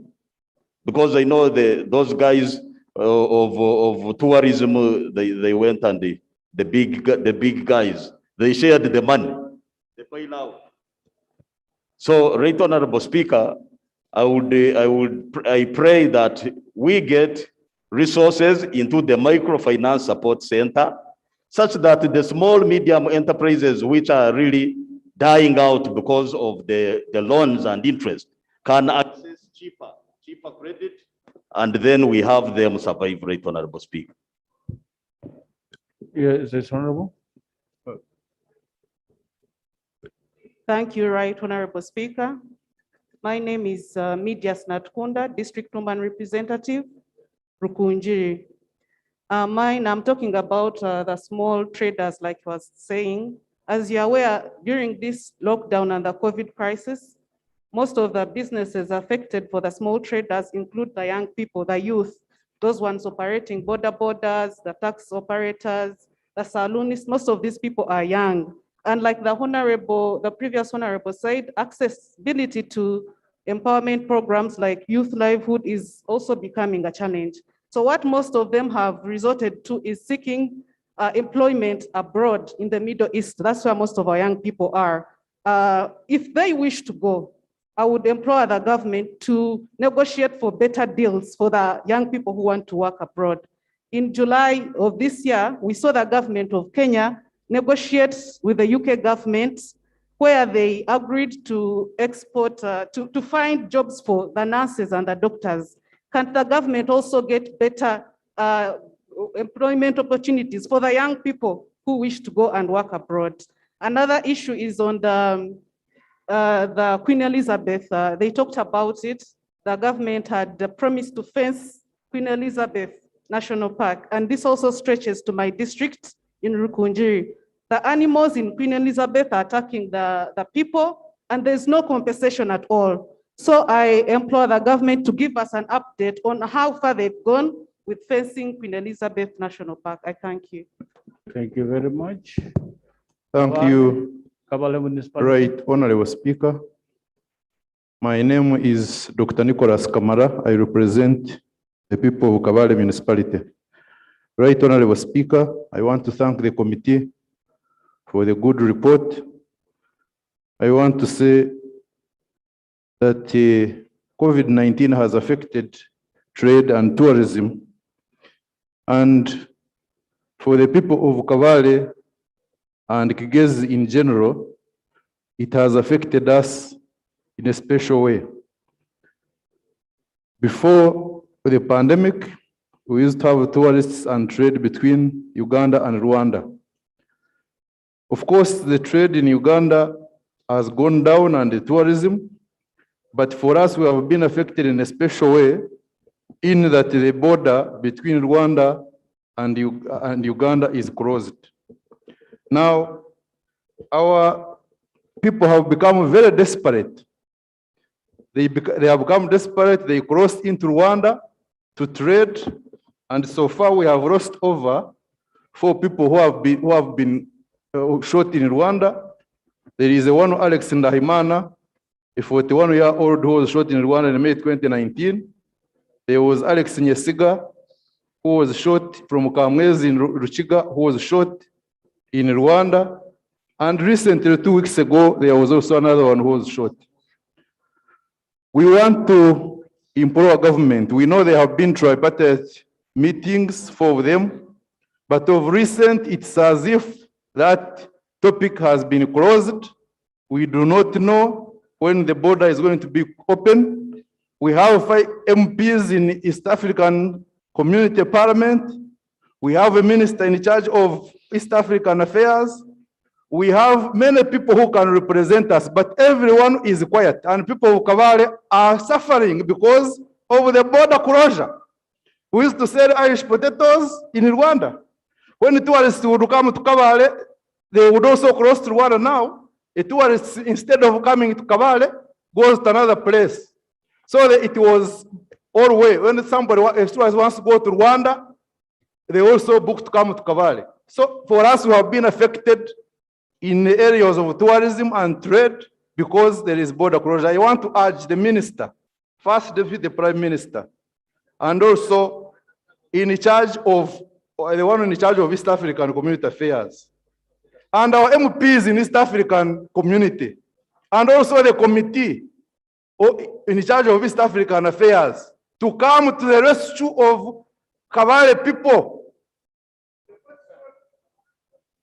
The question on everyone's lips in Kabale is, when is the border going to be open? I beg to submit. Speaker. Thank you very much. That is a highly emotive issue coming from Kabale. Honorable members, I have another motion which is critically important. And I was hoping you would agree with me that we roll up this one. Very important debate indeed. And the committee did a good job and the debate is progressing very well. So if we could roll up this one and then we deal with the one of the, for the one of transferring funds, reallocation of funds from RIA to the Ministry of Science and Technology. We had referred this matter to the Budget Committee. It was a substantive motion, and I'm told there is some urgency to it. If you could help me so that we roll up this particular debate. When the speaker is speaking, normally members sit because normally, but looks like that's a very abnormal situation. But so if you could help me so that we roll up this debate, in which case I will deal with the shadow minister, and then I deal, because I still have like 3 ministers, the chairperson will not now speak. Brief, see, I still have 4 people to roll up the debate. I still have the shadow minister, I still have the leader of the opposition. So please help me so that we roll up this. And then we see how to progress with the next motion. The chair of budget committee says we have to complete this motion, the next motion item for today as well. Is he here, Chairman Budget? Oh, so, okay, yeah, so they said we should complete this as well today. So please help me so that we can accommodate this. I have to stop here. Honorable members, please bear with me. The debate is progressing very well. I'm enjoying it myself, but like the man from Bale wants to speak, but now he cannot because the time is really run out. Are you the shadow minister? Who is the shadow minister for trade? Yes, Honorable Chief Francis. Very urgent. That will come under urgent matters. Thank you so much. If he's a member of the committee, you know the rules bind even shadow ministers, leader of the opposition. Thank you, Right Honorable Speaker. I want to thank the committee for this report. As a speaker, it is common knowledge that tourism has been the leading foreign exchange earner for this country. Honorable, I need you to be brief. Yeah, very brief indeed. Thank you. But with the advent of the COVID-19 pandemic, Mr. Speaker, it has inflicted a lot of harm on this sector. And the reason is because of over-dependence on international tourists. The ministry ought to shift its focus to promotion of domestic tourists. We should, like the proposal in the report, establish regional aerodromes. Like Kenya has actually so many of them regional, and so many domestic flights, which are affordable. The issues of the challenges of infrastructure ought to be also looked into seriously. Mr. Speaker, I want to salute the committee for borrowing a leaf. They made a serious comparison and contrast with Kenya. Kenya, during the pandemic, they set up a credit guarantee scheme to ensure easy access to credit by small and medium enterprises, which was lacking and very lacking indeed here back home. If the stimulus package also considered other vulnerable groups like teachers in private schools, they are really suffering. And I saw it in the report that was spot on. Other categories of vulnerable groups included health workers. These ones, of course, perform a critical role. Most of them have been affected by the virus, and a number of them have died. They ought to have been also given consideration as a vulnerable group, Mr. Speaker. Otherwise, I thank you and I submit. Thank you very much. I'll go to the ministers, please. You will take the order in which you proceed. Starting with the Right Honorable. Right Honorable Speaker, I have the ministers here who are going to respond to the members of the issues of the members of parliament that have been raised. And before they come in, there were issues that were raised for the Prime Minister to respond. There was an issue of tourism that was by Honorable Kabahenda. Honorable Kabahenda, I want just to inform you that tourism is on the COVID task force. It is there. In case of anything, please, you can go to them. And I know most of the issues are being handled by those people. In case there is something that has been left out, contact the minister. I think it will be handled. Then the Minister of Health has also been given 2 weeks to not to disrupt anything, and as far as the people at the airport are concerned. So after the 2 weeks, the task force will come up with a solution, and of course you will be informed. Then the doctor was also talking about the guidelines to be revised by the Prime Minister. Since the guidelines are applying to everybody in the country, it is not only to Ginger. Maybe she's still studying the situation, so she cannot only revise for that town alone. So let us keep waiting. When time is appropriate, maybe they will be revised. There was also, I think the rest will be the border gates. Yeah, about the border gates, the president is handling this issue. Yesterday, he was briefing us, and today he was supposed to talk with some of his colleagues in those neighboring countries. So when they come to terms, he will inform us, and of course, we shall come and inform Parliament about the opening of the border gates. So the rest will be answered by the ministers who are here. Yes, please. Thank you, Right Honorable Speaker. Right Honorable Speaker, this matter that we're talking about is international in nature. Of course, even when we're debating, we debate with care. But it's like it's taking for government years, even just to have Parliament know what is happening between Uganda and the neighbors somewhere. Why is it that you take so long to talk about these matters? You only come when a member raises an issue. So because they're international, they are deciding to hide. So, Right Honorable Speaker, I would love government to explain to us why they take so long to brief Ugandans on sensitive matters of this nature.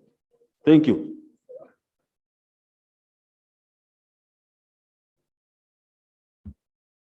Right Honorable Speaker, this issue was raised in cabinet, not because we had somebody in parliament raising it.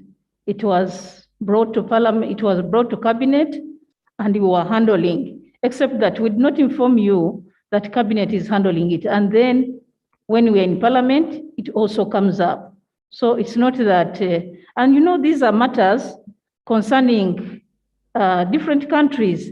They cannot be handled the way we handle our internal matters. So we need to give it time so that we come up with a solution. And thank you. Thank you very much. Can I now have the ministers, please, starting with finance? Briefly, please. Thank you, Mr. Speaker. Mr. Speaker, I also join the rest of the colleagues to thank the committee for the wonderful report. I must say, I also enjoyed the debate. Mr. Speaker, Honorable Cooper raises an issue on customs duty on importation of textiles. I would like to report that we have had a number of engagements with the affected stakeholders, and sooner than later, we shall come up with a position which we have taken and which is favorable to us and the stakeholders. Mr. Speaker. Clarification, Mr. Speaker. Clarification. Mr. Speaker, in the interest of time, I'd like to beg that the colleague bears with me to use the minutes I have been given. Mr. Speaker, Honorable Nzima raises an issue on the cost of money and the distribution channels by Uganda Development Bank. Yes, it is true, UDB gives cheap capital and it is Kampala based. But I want to report to the House that UDB has arranged mobile arrangements whereby we go up country to handle our clients who are based in the countryside. Mr. Speaker, the issue raised by Honorable Aisha Kawanda on the minimum cash reserve, this is a monetary policy issue which Bank of Uganda is implementing, and it is intended to mitigate the risk of the bank in order to remain prudent and sound. Mr. Speaker, there is an issue raised by the Shadow Minister for Kampala on charging taxes when businesses are not earning and they have closed. Mr. Speaker, this is a matter I need to investigate further, and I can engage with him because as far as I know, taxes are normally a function of income, and therefore I'm wondering why people continue to pay taxes when they are not earning. Mr. Speaker, lastly, on support to SMEs, we have recently passed 200 billion to support medium, small, and medium enterprises, and we are currently working out guidelines with the central bank and the participating banks. I'm sure this will mitigate the challenges which our youth and other small entrepreneurs are facing. Mr. Speaker, also I want to note that this House in 2019, under my chairmanship as the finance chair, we passed the Investment Code Act. In this act, we provided for priority areas for investment and how both the foreign and the local investors can access incentives. And Mr. Speaker, the investment incentives available are both provided for in this act which we passed and also in the relevant tax laws. I would like to implore members to refer to these acts in order to know what is available for local and foreign. This I answer it because it is not true that we are only favoring the foreign investors. Every investor has what is available for him or her. Thank you very much, Right Honorable Speaker. Thank you very much. Trade.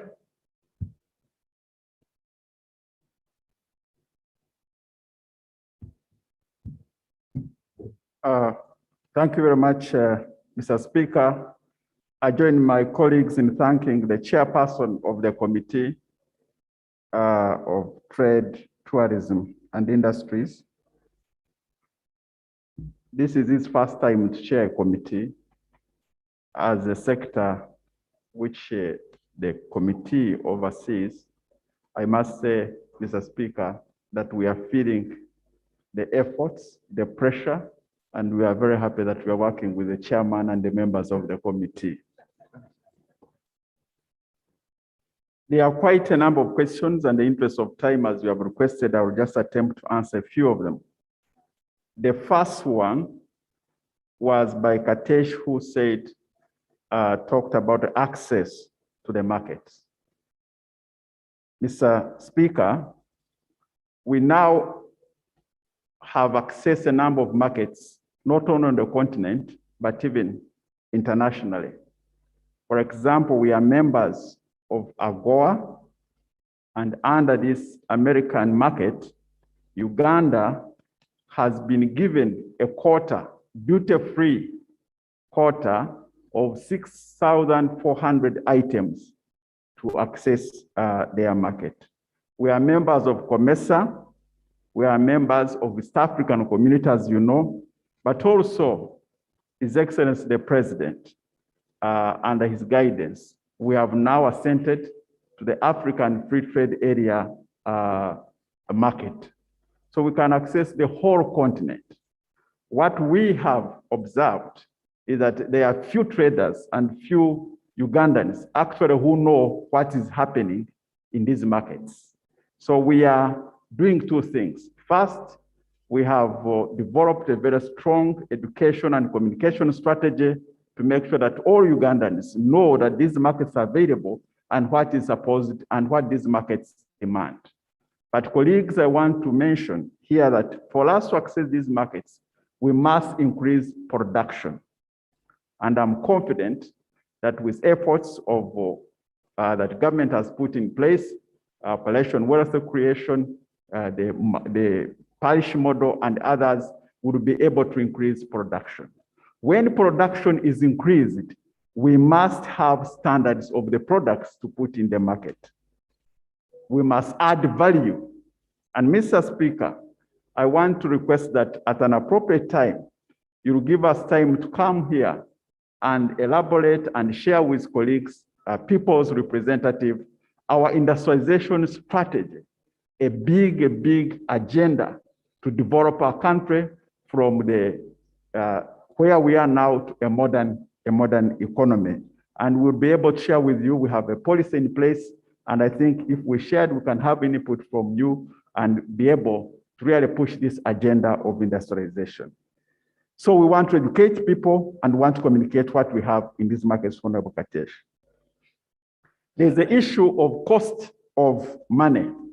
In addition to reducing other costs of doing business, transport, the fight against corruption, making sure that we have a one-stop center so that our investors, when they come, they invest there, they have their businesses registered in a few days.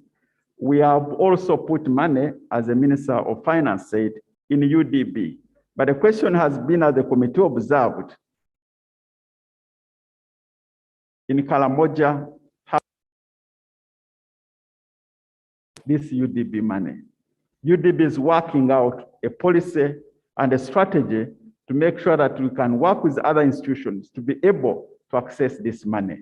But also, in addition, as you recall, those of you who are in 10th parliament here. In addition, the 400 billion put in UDB will also increase it money for the microfinance support center. That if you cannot access money under UDB, you can access money under the microfinance support center, going down to Emyoga money and now to the parish model. And second, last, somebody raised an issue of import substitution and export substitution. Our vision as a government, NRM government, is to have everything that we are using here in Uganda produced here in Uganda. That's what we mean by import substitution. Not only produce what you use here, but also produce enough to export outside the country. Until we do that, that's when we will actually bridge the gap between the balance of payments, how much we are importing vis-a-vis how much we are exporting. So as we come to present this paper on industrialization, we'll be able to demonstrate our vision, our agenda, and have input from you, the views that we can actually come up with a proper import substitution and export promotion.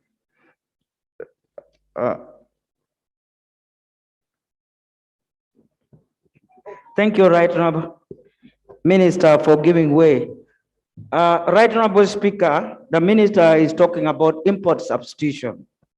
Indeed, the country has been mobilized to produce so that we can save foreign exchange.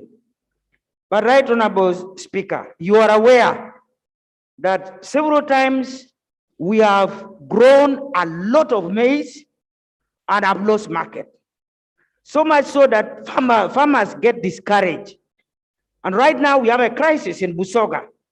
So can the government, apart from mobilizing the country to grow more and implement that policy of import substitution, also develop a way of absorbing any excess production? Because right now we are stuck with so many, whenever we have a harvest, we have a crisis. And farmers have continued to turn to us as leaders, asking us, what is it that the government is going to do now that you have given us maize seeds? They are planted seeds. Fortunately enough, there has been a bit of rain. They are going to get good harvest of maize as we did the other year.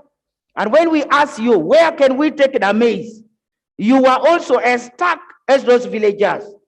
So can we be told that the government now is consciously, strategically developing a policy in handling excess production? Thank you. Thank you very much, Honorable Mama Cecilia. You have asked a question and you have attempted to answer it. So we are really working out to address that issue. For example, the issue of sugar in Busoga. The strategy is to have a processing plant that produces industrial sugar, because the amount of money you get from industrial sugar is actually more than the money you get from the sugar itself. So we have a strategy. I think the strategy really is industrialization. Second last, Mr. Speaker, there is an issue of, the Speaker said we have Mr. Speaker, sir, there is a scenario where our people produce, for example, rice. Then we have a lot of rice coming from Tanzania. And sometimes, because we have not helped our people much, then the quality of rice, which comes from Tanzania or from Pakistan, cannot compete with our quality. How do you handle that? How can you help our people better? That they remain with their rice in the stores and people prefer to buy Tanzanian rice. Minister of Trade, help us. Mr. Speaker, the debate is becoming sweeter and sweeter and very interesting, and there are fundamental issues being asked. I would request that probably we have a separate debate on these trade issues, on issues of industrialization, so that the members can really ask questions, we answer them, and we together build consensus on how to move forward. Because like that question the Honorable America Online has asked, needs a whole paper on it. I can make a statement on that with your permission at another time. There was an issue of the border second last, the main gate and the custom and the community gate. I come from the border. I have participated in this trade, cross-border trade. And I want to urge the member was, we will handle this particular issue, but the main gate is open. The community gate is going to be handled. Somebody talked about and emphasized the point of peace and security as the anchor for trade and economic growth. I agree with the member that without peace and security, you cannot have robust trade, you cannot have economic growth. So all of us, all our efforts should really focus on maintaining peace and security. And I'm glad that all of us know the role that the NRM government, led by His Excellency the President, is playing not only in Uganda, but in the region. Honorable Minister. Lastly, on the issue of the policy of laser, we are coming up with a policy on laser. Inquiry, right, Honorable Speaker. Then, Honorable member, you do not access the microphone before I have allowed you. Please sit. Please sit. Then we really cannot underscore the importance of e-commerce. We have seen what we have learned, and I agree with the member that we need to work on the cost of lowering, the strategy of lowering the cost of internet to aid us in e-commerce. You have seen how we've been helped by companies like Jumia and others. So the Minister of ICT is actually coming out here with a strategy on how we are going to lower the cost of internet. Can I end, Mr. Speaker, by really thanking the industries. When we were faced with this pandemic, some of the companies diverted their manufacturing lines to focus on the essentials to produce the goods that we needed to fight COVID-19. For example, all these sanitizers, the masks we are putting on have been produced by our local indigenous companies, manufacturers. And I want to thank them for the contribution they have made during this time. Thank you, Mr. Speaker.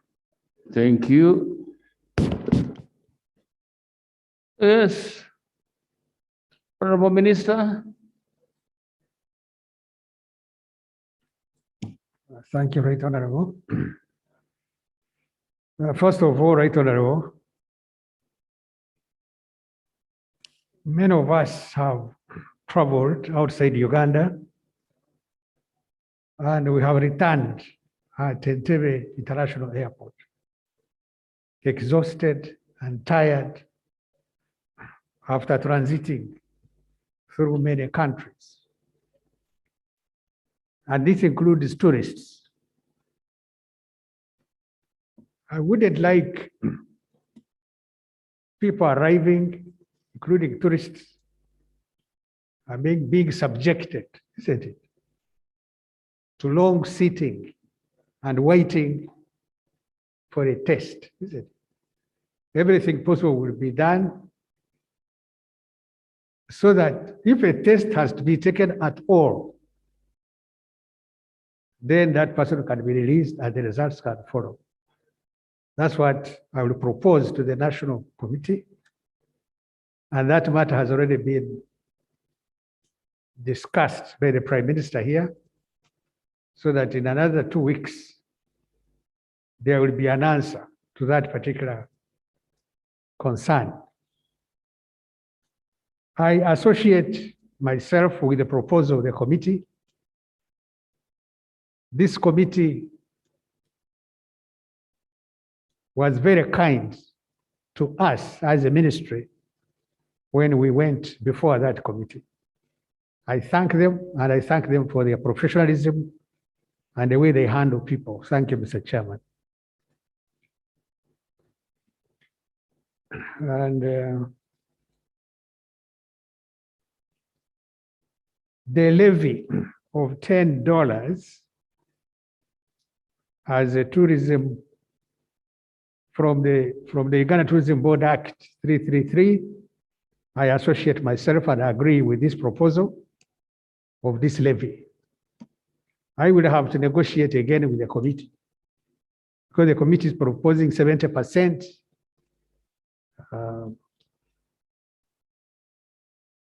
to be deposited with Post Bank Uganda, some 20% to Uganda Tourism Board, and 10% to URA. I think that's a little kind to the Uganda Tourism Board, but we'll negotiate and see whether we can have a bigger percentage than 20%. But that one is subject to discussion and persuasion. On the question of fencing, Right Honorable, the issue of human-wildlife conflict is a very, very concerning issue to all of us. Some work has been done at Queen Elizabeth National Park. If you are traveling from Lake Katwe, Katunguru, going to Kasese, you can see the electric wire on your right. If you go to Oyam district, in Machishun Falls, a lot also has been done, Right Honorable.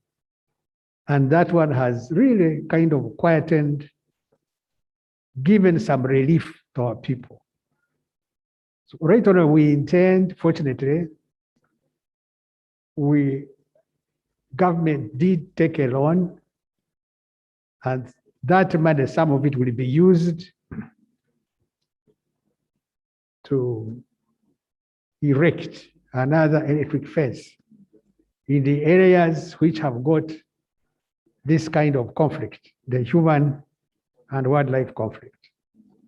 It's a matter of time. We will improve and make sure that this conflict is minimized.